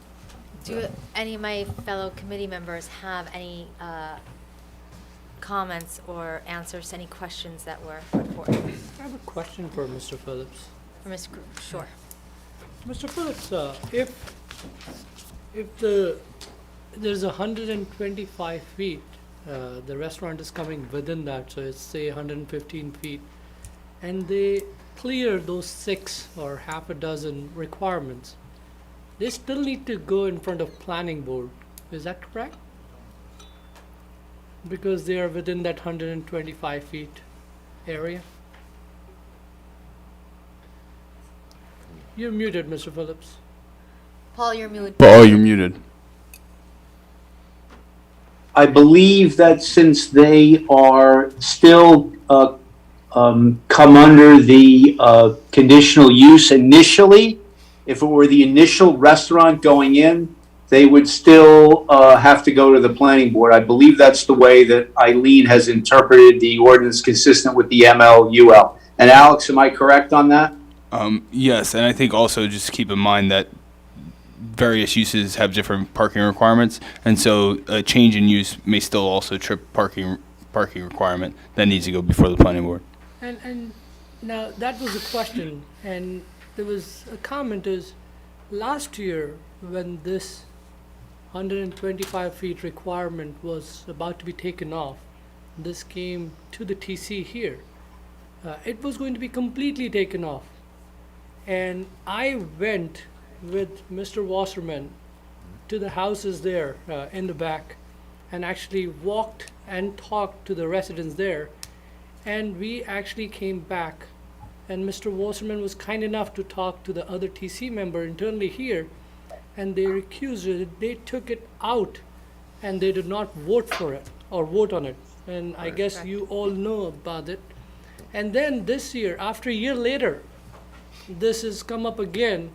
When we say that we have read this and we have done more work and came back, I think it was pretty nice and pretty good of their, and thought process was great there, that last year they took it back, and this year they came up with all those requirements for just to kind of support that B3 zone. So just, I think there was some confusion with some members asking or some resident asking if we took a walk there or not. Thank you. Any other questions or comments? Okay. So you move. I move that the public hearing be closed and the ordinance be adopted on final reading, and the township clerk be directed to publish the ordinance by title as passed on the final reading in accordance with the law. May I have a second? Second. You can't. Oh, I'm You moved sorry. it. I need a Sorry. second. I'll second. Great. Can I have a roll call vote, please? Ms. Stahl Eglo, Yes. Deputy Mayor Wasserman, Yes. Mr. Banayak, Yes. Mayor Prupus. Yes. Ms. Stahl Eglo will now present ordinance 2579-21. I'm just going to get Ms. Miggins. Oh, right. Right.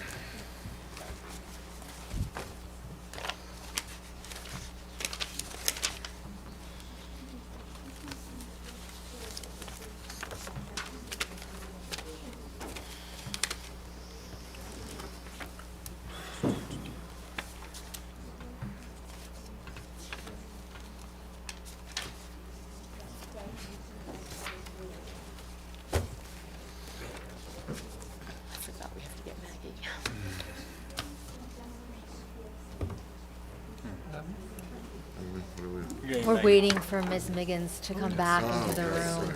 Yeah, ooh, right. We're retrieving it.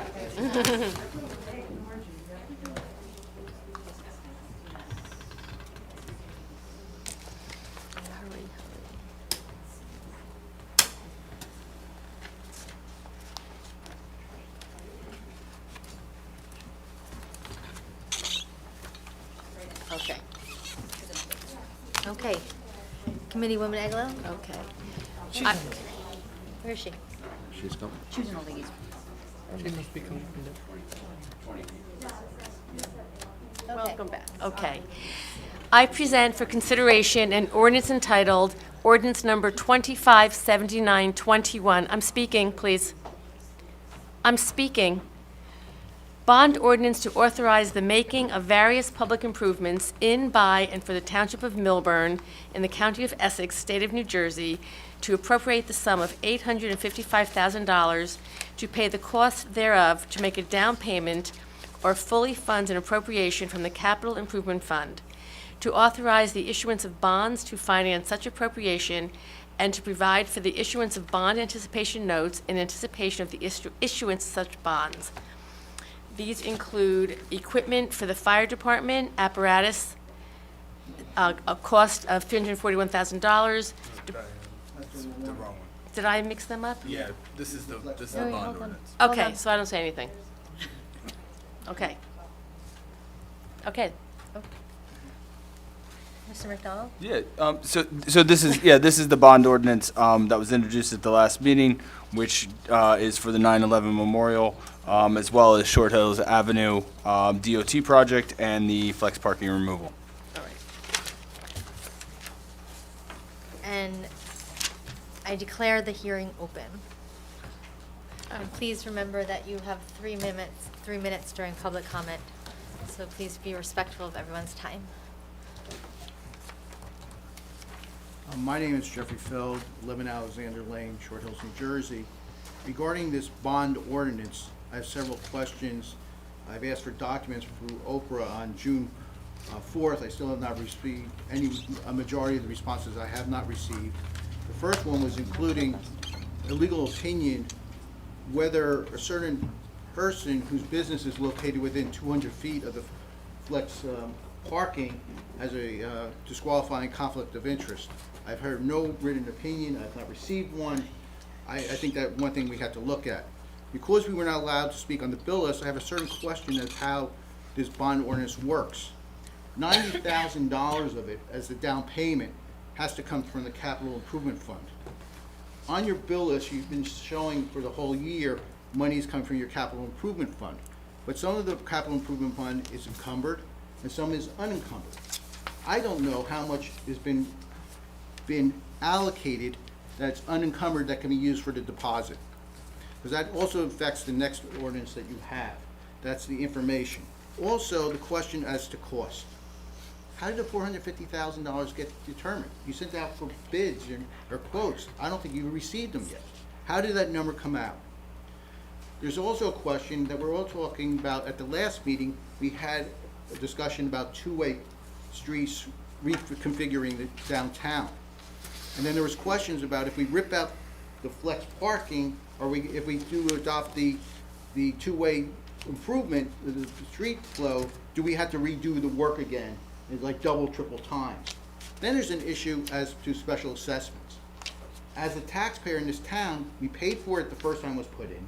Now you're asking us to pay for it now again, and we probably might have to pay a third time when you take it out for flex parking. There's a question as to what properties are being benefited from this. Should they have a special assessment rather than all the taxpayers? But also there's a new wrinkle that I don't think really I have not focused on. I'm trying to focus on.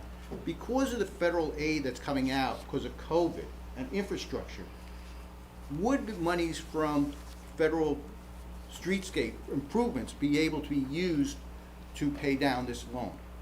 Also, when we had the memorial, when it was originally presented to us, it was told that it would not cost taxpayers any money. It would be paid by grants or donations. Here you're asking taxpayers' monies to be used for that. But the real issue I have is the conflict of interest issue that I think we need to have, Because we remember at the prior ordinance we had, one council member recused herself because of the effect that she was within 200 feet. The question is, does that prohibition still apply to this ordinance? And that's a constitutional question I have a right to ask. Thank you, Mr. Feld. Does anybody else have a comment? Okay, I close the public hearing. Can I ask a question? No, that's from before. I mean, we can try, but I'm pretty sure. Just put their hand down and Yeah. see.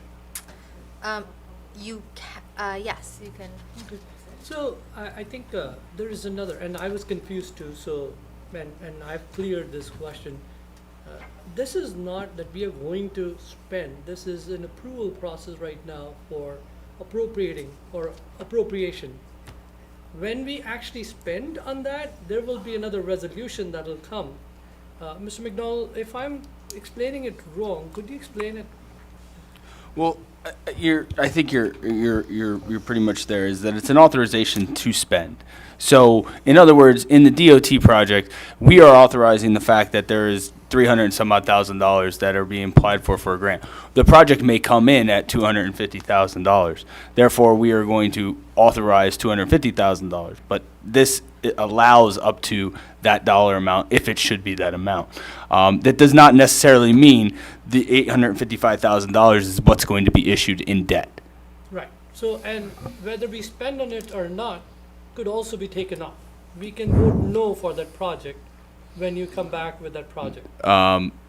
You are authorizing the project with this but you can, if it goes out the bid, you can deny that bid. Yes. Okay. Okay, you move. I move that this public hearing be closed and the ordinance be adopted on final reading, and the township clerk be directed to publish the ordinance by title as passed on final reading in accordance with law. May I have a second? Second. Roll call vote, please. Ms. Miggins? Yes. Ms. Thaiglo? Yes. Deputy Mayor Wasserman? Yes. Mr. Vinayak? Yes. Mayor Purvis? Yes. Thank you. Deputy Mayor Wasserman will now Yeah. present ordinance 2574-21. Thank you, Mayor. I present for consideration ordinance entitled Ordinance Number 2574-21, capital ordinance of the Township of Millburn in the County of Essex, New Jersey, authorizing the making of various public improvements and acquisitions in, by, and for the township, appropriating therefore the sum of $1,624,700, and providing that such sum be so appropriated shall be raised from capital improvement fund of the township.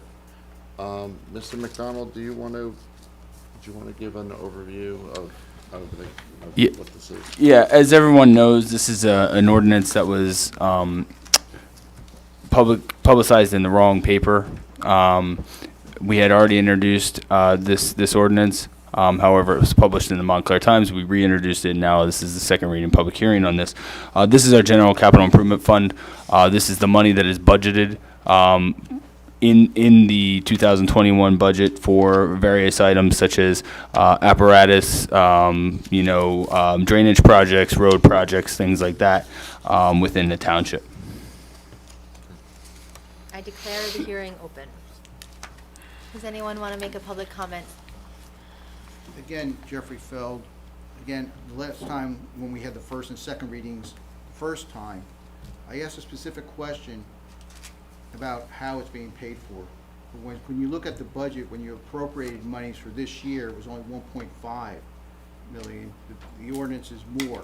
The question is, what is the source of those monies? And I think the public is, again, going back to the bill list, accounting of the monies, or is this going to be at the end of the year where you're going to take and reallocate monies? Because just now, before, you just appropriated $90,000 to pay your down payment for the bond. How much money have you been taking out from the unencumbered fund that left over from last year, December 31st? I know this might, your eyes could glaze, you've been here since 5 o'clock, but these are issues that we had to look at. It's about the broken windows. How do we, money is fungible. How does the money go into one pot to the other? We need to be able to track it. And that's what a lot of the people have been trying to look at, to track the monies. I still didn't get an answer as to the conflict of interest issue. Thank you, Mr. Feld. Does anybody else have a comment?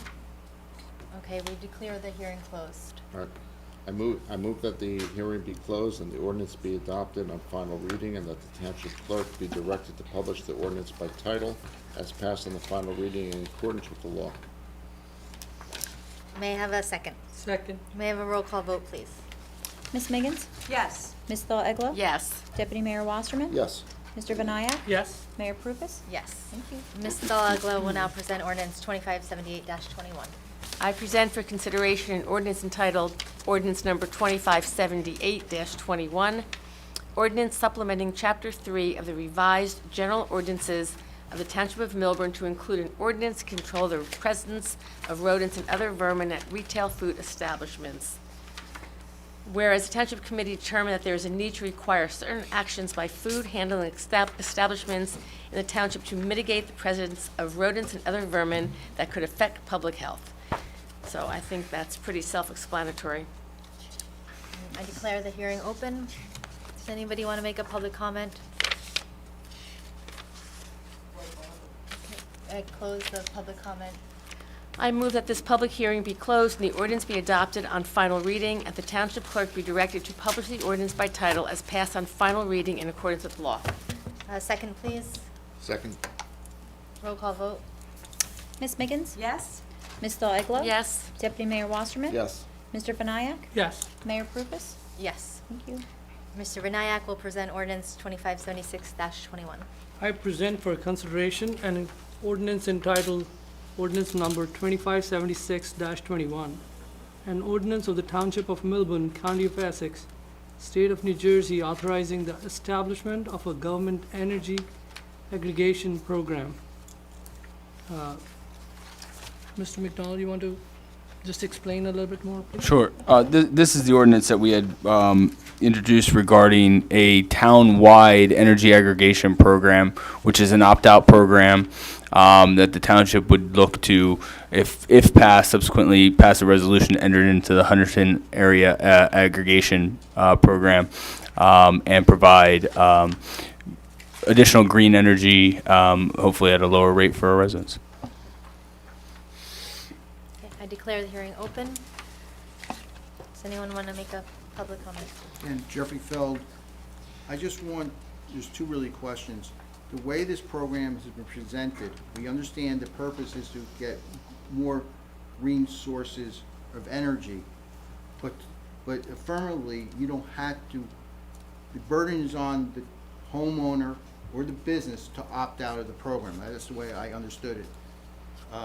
The reason I say that I got knowledge more of it is when my daughter bought a home the last 2 weeks, and when she was changing, and I look at Seattle, because Seattle's the future of this type of stuff, is that when she was the new owner, you were given the option, and you keep on saying the price is going to be down, but I can tell you in Seattle, the price is, you pay a higher rate.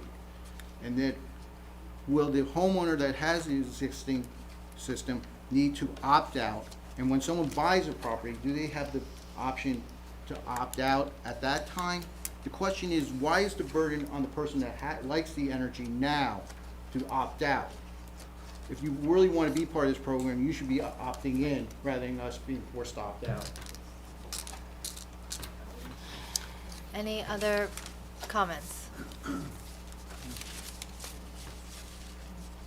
Richard Footer, 333 Millburn Avenue. In regards to the aggregate energy supply, I intend on opting out. I've had a very bad experience over the years. I call them third-party billers. You can opt out at any time. That is what they'll tell you. But by the time the change takes place, you're into your third billing cycle. And if you don't do it the right way, because they're not going to educate you when you call to say, I want to cancel, you have to do it a certain way.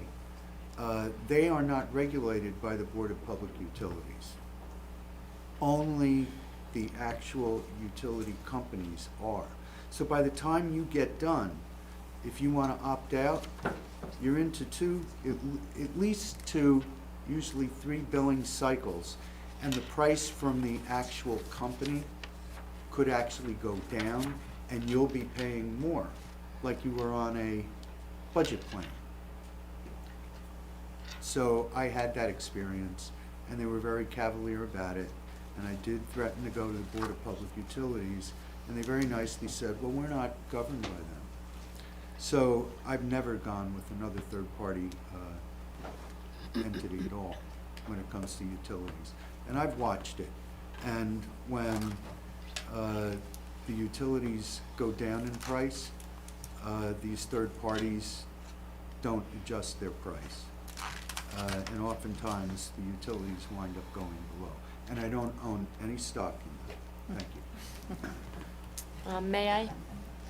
We're gonna, Oh, it's still open for I'm hearing, sorry. so you just, okay, we're still open for public comment.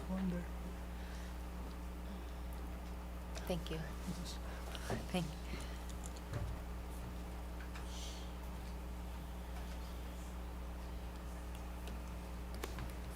Hi, Priya. Hi there. Good evening. My name is Priya Patel. I live at 9 Farview Road, and I just want to take this opportunity to respectfully ask that the Township Committee authorize the establishment of a government aggregation program for our town. Government aggregation is also commonly known as community choice aggregation because it's truly about increasing choice and involving the community. This journey was started, to my knowledge, back in 2018, if not earlier, under the leadership of then Mayor Eglo. And we weren't able to seal the deal back then because the rate was not favorable. But with Committeewoman Eglo's encouragement, we explored other options for our town that involved partnering with other JCPL customers like us. And that's how we landed on the Hunterdon Co-op. Energy aggregation, in the simplest of terms, allows towns to combine, to aggregate their purchasing power for electricity and thereby get the best rate per kilowatt hour. It allows us to get a better price for power, more choice to us, the consumers, and because of that better rate, it affords us the ability to include more green, renewable energy in our mix if we opt up. It is not mandatory. And this is why so many municipalities across New Jersey, if not the country, have entered into energy aggregation partnerships.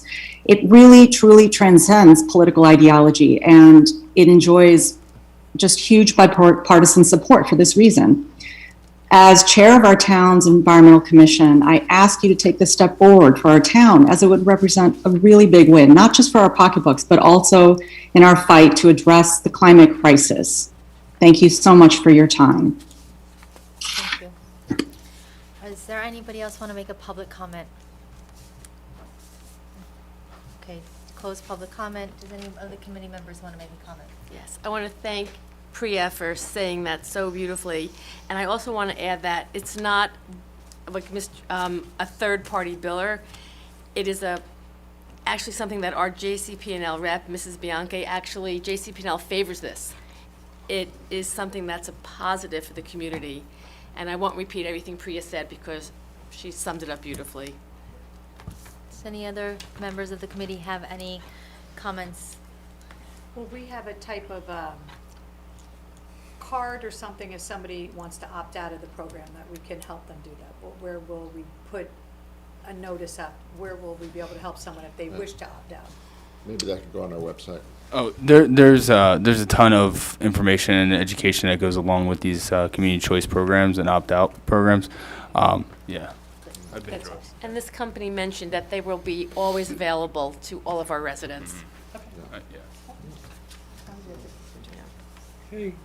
I move that this public hearing be closed and the ordinance be adopted on the final reading, and that the township clerk be directed to publish the ordinance by title as passed on final reading in accordance with law.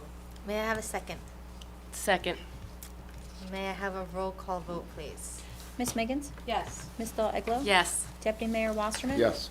Mr. Vinayak? Yes. Mayor Prupus? Yes. Thank you. Okay, we are on to old business. No, we're not, just kidding. We're on to Resolution 21-187, authorizing signing of government energy aggregation program agreements. Are there any comments from the committee in regards to Resolution 21-187? May I have a motion to approve 21-187? Motion. May I have a second? Second. May I have a roll call vote, please? Ms. Miggins? Yes. Ms. Del Eglo? Yes. Deputy Mayor Wasserman? Yes. Mr. Vinayak? Yes. Mayor Prupus? Yes. Now we're on to old business. going to revisit the JFK Parkway cell tower. Mr. McDonald, do you have an update for us on this? I don't have any further update except for that I provided the township committee with an area depiction of where the cell tower could be located. I have been, but it has been some time, in touch with Verizon. However, the next step, if the committee is willing to explore the possibility of placement of a cell tower at this location, would be to authorize me and the professionals to go out to bid for that. What happened to the leaf compost that you were trying to look into to move that function out of town? Because that was overall as a, Well, I think in terms of focus, I think I was focusing on the cell tower, and the rest of that area. I mean, you're talking about 300 square feet in this area, or I wasn't focusing on the leaf composting site and everything else. I think that's been in discussion, of course, but it was in particular that aspect of it. And I think we also talked about wanting to make sure that that we get the max. In other words, that more than one Company, yeah. company can can put their equipment on it. We want to make sure it's advantageous for our residents. That's how all of these towers work, is that the bidder comes in, and let's say Verizon wins the bid or T-Mobile wins the bid. They build the tower, then they lease out the space on top of that tower to various different companies, and the township can receive lease dollars for the structure or for each additional lease that goes on to that tower. Okay. Also, it's important to note that our emergency responders get top use of the tower, and I know there are dropped areas. I just think this is something that we have to offer our residents. There's poor cell phone service. We see it all the time on Work Moms. We hear our neighbors when we're talking to our friends. This is a bonus. It's something that we're giving and offering our residents, and we are getting revenue out of it and taking up a tiny piece of that 5.5 acres. I think it's something we need to explore. Okay, so the next step would be to, Mr. McDonald, would be to start drawing up the bid specs, not putting out to bid, just drawing them up for us to review. Correct. Yes. Mr. McDonald, I don't want you to lose focus on the leaf compost functionality as well, to be taken out of that and use that for the field. So if you could please put that also on your plate and not just forget about that and just go with the tower. No, sure, absolutely. Thank you. Okay, so is there consensus for Mr. McDonald to move forward with the bid specs of the cell tower? Yes. Yes, okay. Yeah. Great. We'll get back to the committee on it. Okay. And we'll continue to look at the options of moving the leaf composting site. Thank you. Zoning accessory use revisions. Mr. McDonald, do you have anything to report? Just that I provided the committee with a draft of this zoning ordinance, which was developed by Mr. Phillips. Essentially, what this does is accomplishes the objective of requiring multifamily dwellings to have on-site loading and unloading. Currently in 607.1, there is no requirement for dwelling units. This would add a multifamily housing developments containing 5 or more dwelling units as be required to have at least one loading and unloading space. It also provides for, under 609.13, the prohibition of rooftop decks in order to protect the health, safety, welfare, and residential character of the township. The placement of decks, platforms, terraces, and similar features on the roof of a building for use as a common amenity space for building occupants and guests shall be prohibited. For purposes of this section, a roof shall mean the exterior surface covering the top of a building and shall not include an interior courtyard area above a parking garage that is enclosed and otherwise screened from view by the building. Well, I thought Mr. Phillip would be here, but I know I've clarified this, but I want to clarify again. It's not just for the car parking for loading and unloading. It is also for trucks that is used for move in and move out on premises, whether it's indoor or outdoor, doesn't matter. Yeah. But it needs to be not in the public right of way. Correct, and I think I provided you, Mr. Vinayak, the other information in the zoning code that spoke to this. Yeah, I got that. Okay. But it wasn't clear on the truck versus car, so that's the clarification. Well, it's more about what the definition of a loading space is and loading and that is what it means. So if it would, because otherwise it would just be a parking space added to. Yeah. So I think the point is that a loading space is the ability to house trucks delivering whatever it may be to that location. For instance, in the current ordinance, it has a loading requirement for a retail store. And that retail store is usually going to be receiving delivery of clothing or something like that. It's going to be in a box truck or some other thing. So it will have the necessity to be able to provide space for that loading and unloading. Thank you, Mr. McDonald. Mayor, I don't have any more questions. If agreed with, okay, sorry. Go ahead. Did we also not talk about, in addition to the rooftop decks, side decks, no side decks on properties? That was a residential component. This is about a multifamily dwelling. I think we need to also include it in the multifamily as well, just so that there's no questions. You mean balconies? Balconies, yeah. I think we need to talk about that. Okay. How do we go about it? Well, I think that the next step is to take these and do some public information sessions on them and speak to the community about it and get their input so that we can then kind of craft something. So, I don't know what is your desired timeline? I'd like to move this quick, but I would still want to follow the process. So what is your recommendation, Mr. McDonald? Well, I think that certainly there's a month between the next meeting. I don't know that would be that may be adequate time. So I think we just have to play it by ear if we can develop what the mayor is describing and be able to get information out there. But in either case, if it's introduced in July, it must go to the planning board at their first meeting in August, and then to the township committee in your meeting in August. If it's introduced in August, then I think there are 2 meetings in August in the planning board. Therefore, you can have it introduced at your August meeting, go to the planning board, and then the first meeting in September be final reading. I'm fine. I don't want to skip any step, but all I'm trying to do That is would be just all the steps follow it. included. Yeah. Great, so within the next It doesn't matter. I mean, month, yeah. Let's we will just, have 2 or 3 information sessions with the public to gather input on these 2 ordinances. And we will have them in front of us in July. Okay, does any committee member have any other old business that they'd like to address tonight? Does any committee member have any items of new business that they would like to address tonight? Okay, we are at the time in the meeting of public comment.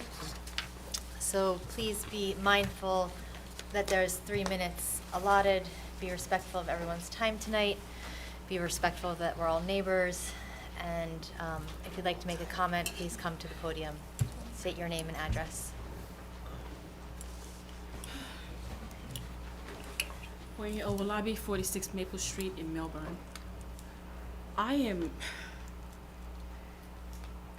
very shocked that all of you actually voted yes, unanimously, to Ordinance 2577-21.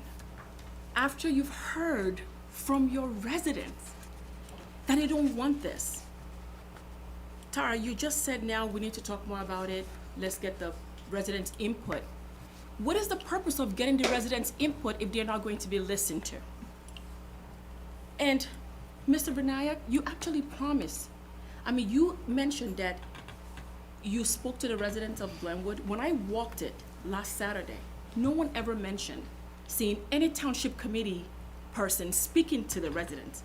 I spoke to a lady who actually put her house up for sale just because of this ordinance. I don't know what else to say. Millburn residents, just know that I hear you.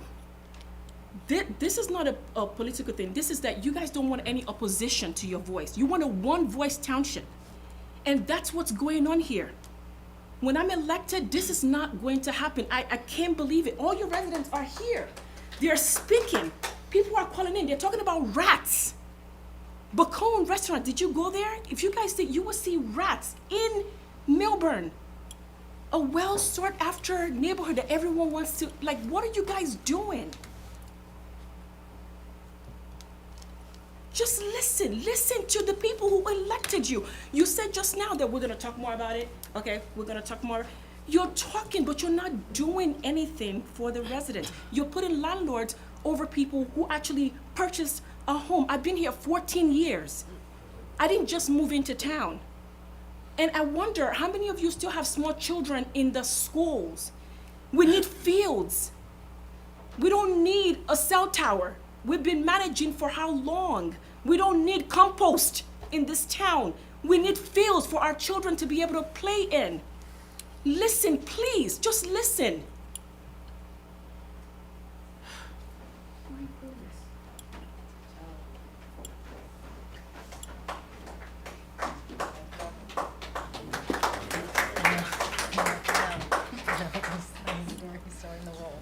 Jay Morreale, 1 Claremont. I think the irony is not lost on anybody in this room that the township is talking about holding public hearings about rooftop decks when we've been asking to give input in such a forum as to the ordinance that you just passed. Obviously, many people here, including myself, are disappointed. I do want to respond to the comments, though, that Mr. Phillips made, and I wish he had not dropped off the call. If you go back and play the tape of him earlier speaking, he said, quote, any restaurant within 125 feet will need to go to the zoning board. Mr. Vinayak, you corrected him. You said if they meet the requirements, they need to go to the planning board. The planning board and the zoning board are very different groups with very different purposes. The planning board is required to approve any application that meets the requirements. The zoning board, however, is the place where you need to go to ask for a variance. Correct me if I'm wrong, Mr. Falcon. Getting a variance is far more difficult than getting approval at a planning board where you meet all the requirements. And that is the key difference. In the past, a restaurant that met all the requirements but was within 125 feet would need to seek a variance. They would need to go to the zoning board. Since you've passed this, they don't need to go to the zoning board. They can go to the planning board if they meet the requirements. The vote at a zoning board is much more difficult to get passed. The planning board requires a simple majority of the people that are there. The zoning board requires 5 of the 7 members, I think, correct me if I'm wrong, to approve. Am I right? On a day. Thank you. So this myth, and I think it was very intentional early on, that Mr. Phillips said they need to go to the zoning board if they're within 125 feet, because that was the old rule. Thank you for correcting him, Mr. Vinayak. This is a radical change. I appreciate that you voted and it's over and there's nothing we can do at this point. But please, please educate the public, educate the residents on what is really happening here. Don't promote this myth that things are going to be better because we put these 6 very weak conditions in place. Thank you.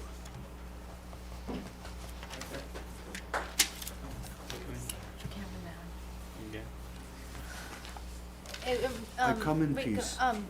Mr. Footer, I'd just like to remind the cameraman that we actually don't, clapping isn't a form, something that we do. So please don't start the clapping for I us. clapped. Thank you. He can't do it. That's No, No. it's not. It's actually, you're disrupting the meeting. Mr. Urso, you're disrupting the meeting. One more time, you're disrupting the meeting, and clapping, Mr. Cameraman, is disrupting the meeting as well. So thank you. Mr. Richard Footer, yes. 333 Millburn Avenue, I come in peace. Prior to the creation of the new SID, Mayor Lieberberg requested a meeting with me and Committeeman Wasserman. It turned out that they wanted to see our vacant commercial space on Millburn Avenue. I seem to recall that meeting taking place on July 29, 2020. While there, the two of them wanted to see what was outside the building. We walked through the side emergency exit door and I showed them the collection of dumpsters surrounding the building like an anklet from the neighboring restaurants. They asked, who is the property owner? I told them, you are, Millburn Township. I told them that those dumpsters have presented issues for several potential tenants. The dumpsters are still there. I started bringing this to the attention of Millburn Township in 2018, maybe earlier. So, how do the proposed changes in the zoning ordinance correlate to this? If the reason for the SID was, in part, to reduce the vacancy rate, then why didn't you take that ball and run with it? Prospective tenants, new topic, prospective tenants asked if construction would continue on our block. I answered, I did not think so, but I don't make the decisions.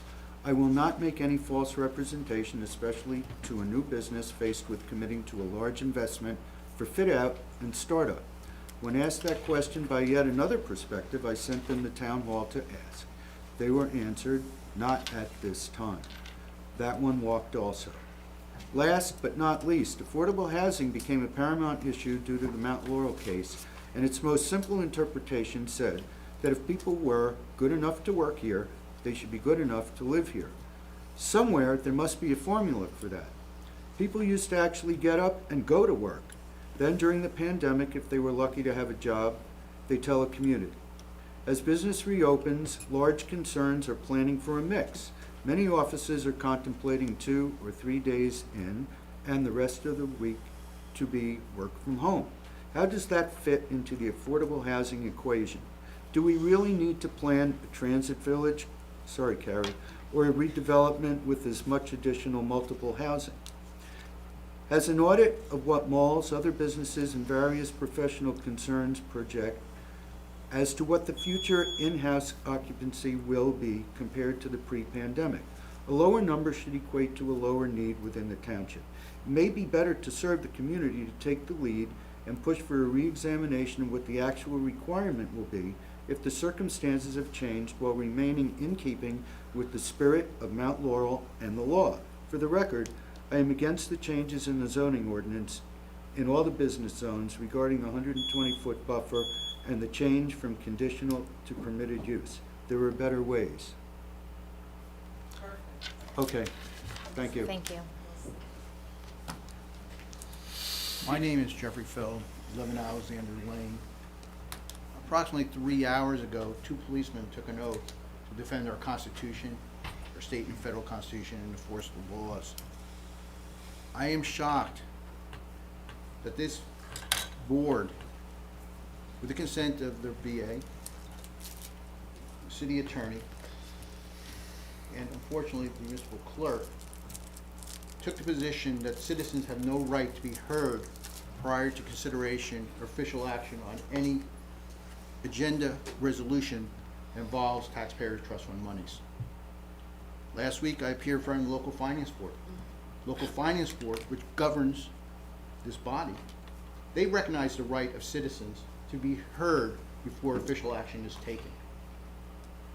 Regarding the bill list that we were not allowed to speak on before, there's certain issues that I've been asking for. We hear about KPIs, but what about seeing how much revenues we're getting, how we're operating, and how it fits into our budget? On your bill list, there's something called the Capital Improvement Fund. Each month, you're taking monies out of it. We should be able to know how much is coming from the encumbered amount and the unencumbered amount. That went to the ordinances that we had a little discussion about. In addition, there's something called the Off-Duty Police Trust Fund. On this bill list, it shows you that the monies are allocated 3 different areas. One goes to the actual overtime salaries of the police officers. The other one seems to be a reimbursement if they use police cars, and then there seems to be an administrative fee. I think the public should be able to know cumulatively how much money we spent today in each of those categories.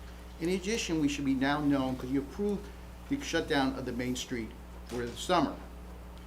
I don't believe you did a survey. You did a survey for the flex parking, which was questionable what the outcome was. How did you determine that we should do that? What are the costs? The people that have tents, that now that COVID is over, are they going to pay for the spaces that the tents are on? In addition, when we have policemen at the corners, where's that money coming to pay for them? We've been told in various ads that the music is free. Nothing in this world is free. The music was paid for by our taxpayer dollars that you sent to the CID that's subject to litigation. I have a question. When you approve the payments to your municipal attorney, who other than the BA reviews the time summaries? Because he signs off on them. I'm always a month behind and I make an Oprah request. It's wild that we paid the municipal attorney to do research as to the validity of his contract under state case law. It's ridiculous that we paid to do research how to quash the deposition of the former executive director of the CID. The public needs to know how we're spending our money. Thank you, Mr. Feld. Does anyone else like to make a comment? You know what, we should actually let's go to the Zoom.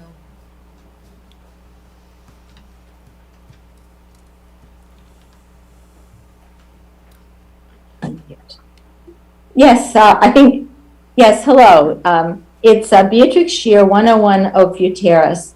Related to Congressmember Benayak's concerns about loading zones, I've written to the members of the Township Committee about the proposed curb cut, which would be the loading zone at the Woodland Chatham Silverman project that's being planned.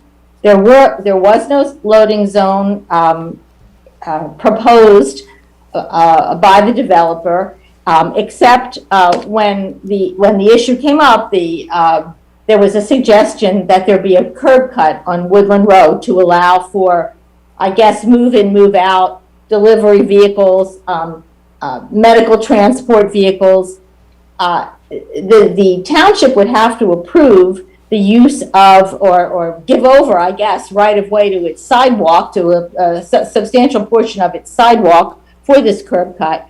And my request to the Township Committee is that it let the developer know up front that it cannot and will not do that. There is no parking on either Woodland Road or Chatham Road in front of where the development is going to be. I assume that's because there are visibility problems that parked cars would create. So we just simply cannot have large vehicles or really any vehicles parked on Woodland Road where the curb cut is planned, or on Chatham Road.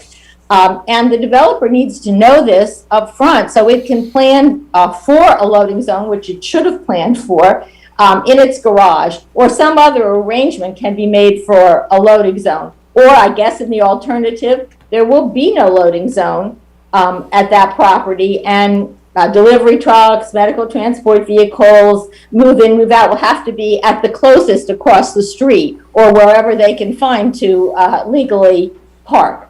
I do appreciate, Mayor Purpose, that you got back to me that the township would be looking into this. So I'm wondering, where are we with that? Ms. Chair, we'll respond to you at the end of public comment. Okay, thank you very much. I appreciate it. Yes, thank you.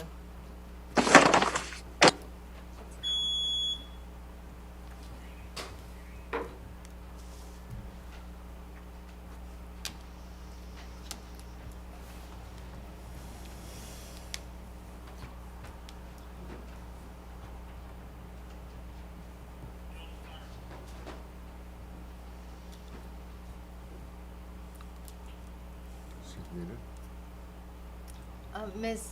Amaral, you're muted.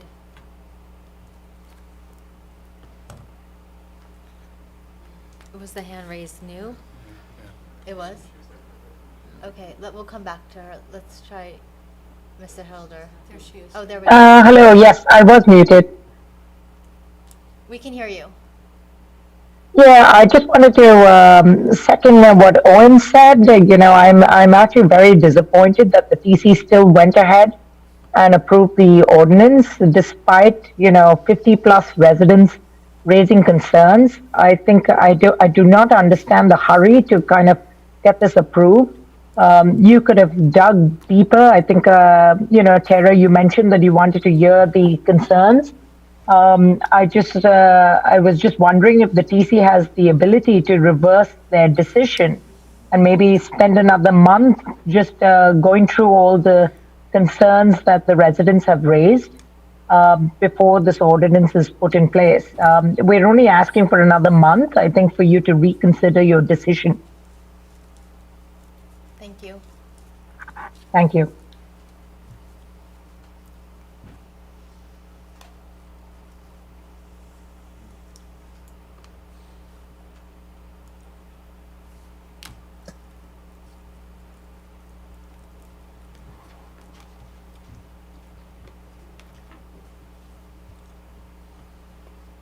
Mr. Hildner, are you on the line?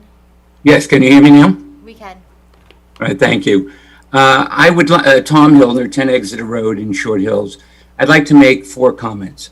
The first one relates to the last meeting on June 1. That meeting ended in a very precipitous manner when, Mayor, you got into a dispute with Ms. Stone, and you got very angry at what she was saying. Ms. Hildner, Mr. Hildner, I'm going to interrupt you for 1 second just to set the record straight. I did not actually speak at all. That was Committeewoman Miggins. So I was listening to Ms. Stone. I didn't say a word to her. But please continue. I didn't say that. What I said is you got into a dispute with her, and you then and then Ms. Miggins was involved in it as well. My objection is not that you're going to get into a dispute. That's natural and normal. What my concern was the way the meeting was precipitously ended, and I didn't even hear a motion to adjourn. But forget that for a moment. I mean, the fact that somebody says something that, for example, a committee person might consider inappropriate or objectionable, even obnoxious, is not a reason to end a meeting like that. And as a result of that, a number of comments that were being awaited with respect to various questions that were asked were never given. And so that was one objection. Secondly, one of the questions that were pending is when Mr. Viniak said, we're not going to engage in mediation. I don't care. I'm not interested in mediation. I said, well, that's very generous spending by you of the taxpayers' money. And why is it, after Judge Moore recommended mediation, why is it that you will not participate in mediation? And is it because there is no chance whatsoever that the SID suit will be successful? So I never got an answer to that as a result of the way the meeting ended, and I would like to get an answer to that tonight. Third, I think it's very clear that the time limit of 3 minutes is not adequate when you have a professional witness like tonight, Mr. Steck, who had developed a report and had much to say. It's one thing to have 3 minutes for somebody like me or someone else. It's another thing to have a professional witness. I assume he was not appearing free of charge, wasn't a pro bono effort, but important information was cut off by, in that case, a strictly arbitrary time limit, and that needs to be changed with regard to professional witnesses. Otherwise, it may be, but you have to show some flexibility. And lastly, there was a charge made tonight, Mayor, that you were involved in a conflict of interest that should have prevented a vote on the restaurant ordinance.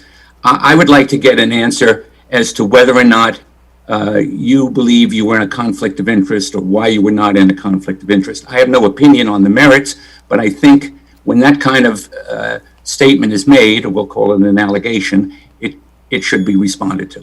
Thank you. Thank you, Mr. Hildner. Does anyone else have any comments that they'd like to make? Public comment?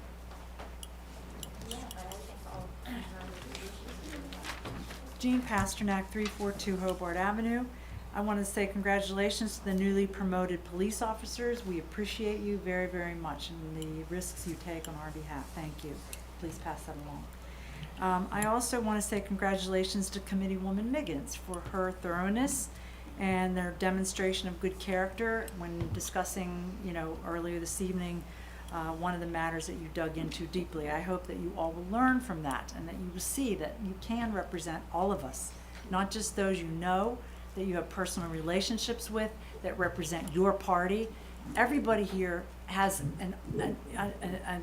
your obligation to represent our interests, and I hope that you saw that clearly demonstrated by one of your colleagues tonight. I also want to point out to Mr. Falcon about your comment. I forwarded earlier today the exact memos that were obtained by Oprah of the letter that Ms. Reppert wrote to you, as well as your response. I think all of you should look at it and make your own judgment as to whether this was either incompetence or lies or what, but it sure as heck wasn't an accurate response, as far as I'm concerned. Thirdly, I want to make a comment about some concern I have about abuse of position of power. Unfortunately, not everybody's here to hear this, but we're investigating a police May 2021 noise summons involving a certain property on Parsonage Hill Road where a member of the Township Committee was attending a party. It has been alleged that he attempted to quash the summons. That's a serious matter, and it needs to be addressed. If this individual has any character, they will confront what we're talking about and deal with it openly and honestly. I'd like to ask, why were the two resolutions pulled from the agenda, 21-183, 21-174? Can you explain why they were pulled? I'd also like to concur about the use of the word free when it's taxpayer monies that are actually being used to fund activities in this town. It's fine to use that in a colloquial way, but you need to explain that people's money is being used to supply this music downtown. I think it's misleading and it's not honest. And finally, the health department that issued the food safety certificate to Pecan South in December 2020 for 1 year. So they were operating in April of 2020 and issued a food safety certificate December 2020. Something's wrong with this picture, okay? Somebody approved something that then went to some other department that approved something that they shouldn't have, and another department, apparently, according to these people at the health department that spoke on behalf of Mr. Anello. What I think you owe us a detailed explanation, Mr. McDonald, as to how this occurred, and if there are any other establishments that were treated in the same way. Thank you. Thank you, Ms. Pasternak. Anyone else want to make a public comment? Dominique Urso, 514 Millburn Avenue. First, I'd like to start off saying, please rescind the SID Ordinance 2561-20.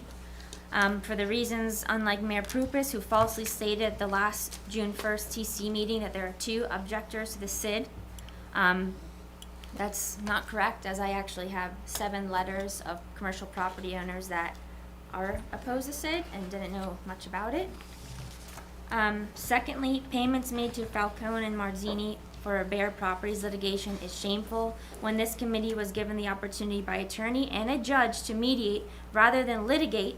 And I'm appalled that this committee, and especially Committeeman Eglo, unfortunately, when she originally voted no on the SID ordinance August 11th of 2021, along with Committeewoman Miggins and Vinayak, stated in one of their campaign statements of September 4th, 2020, committing that they would not use paying property taxpayer dollars. So I just wanted to know why the change in all this. And this is on the patch, so it's not fabricated. This is on the web. So nothing I'm saying is disparaging or false. Everything's, on the internet. And, I will not be pushed away. I have roots here. I will always be here. I'm not going anywhere. I'm established in the community. I will always be here. Whether you guys are here for a reason, a season, or whatever that expression is, you're not going to push me away. You're not going to damage my name. I have a good reputation, okay? You're not going to disparage me and other people that just truly care about the town, and you laugh and you giggle with each other, and I don't know what's so funny or why you want to beat us up and paint us in a manner, but I'm not going to be pushed away. I'm sure you wouldn't want anyone to treat your young daughter as I feel you treat me in this forum for some reason. I feel disrespected. Miss Becker, before she was in your seat once before, I just felt you should give her the same, she didn't do anything that you couldn't just let her speak for a few more seconds, but I don't know. I'm someone young in the community. I'm invested here. I care about the town. I care to be more involved, and you're not going to scare me and push me away. And what you're doing is you're trying to not be welcoming and want a younger crowd to participate here, but I'm not going anywhere. So you can keep trying, but it's not going to work. Thank you, Ms. Urso. Oh, you have 30 more seconds, and you're totally welcome to use them, and you're welcome to speak, and you should come up and use them. I just hope, please treat people with more respect. That's all. Okay, thank you. Does anyone else want to make a public comment? All right, public comment is now closed. Okay. I was giving her a kiss. Sorry.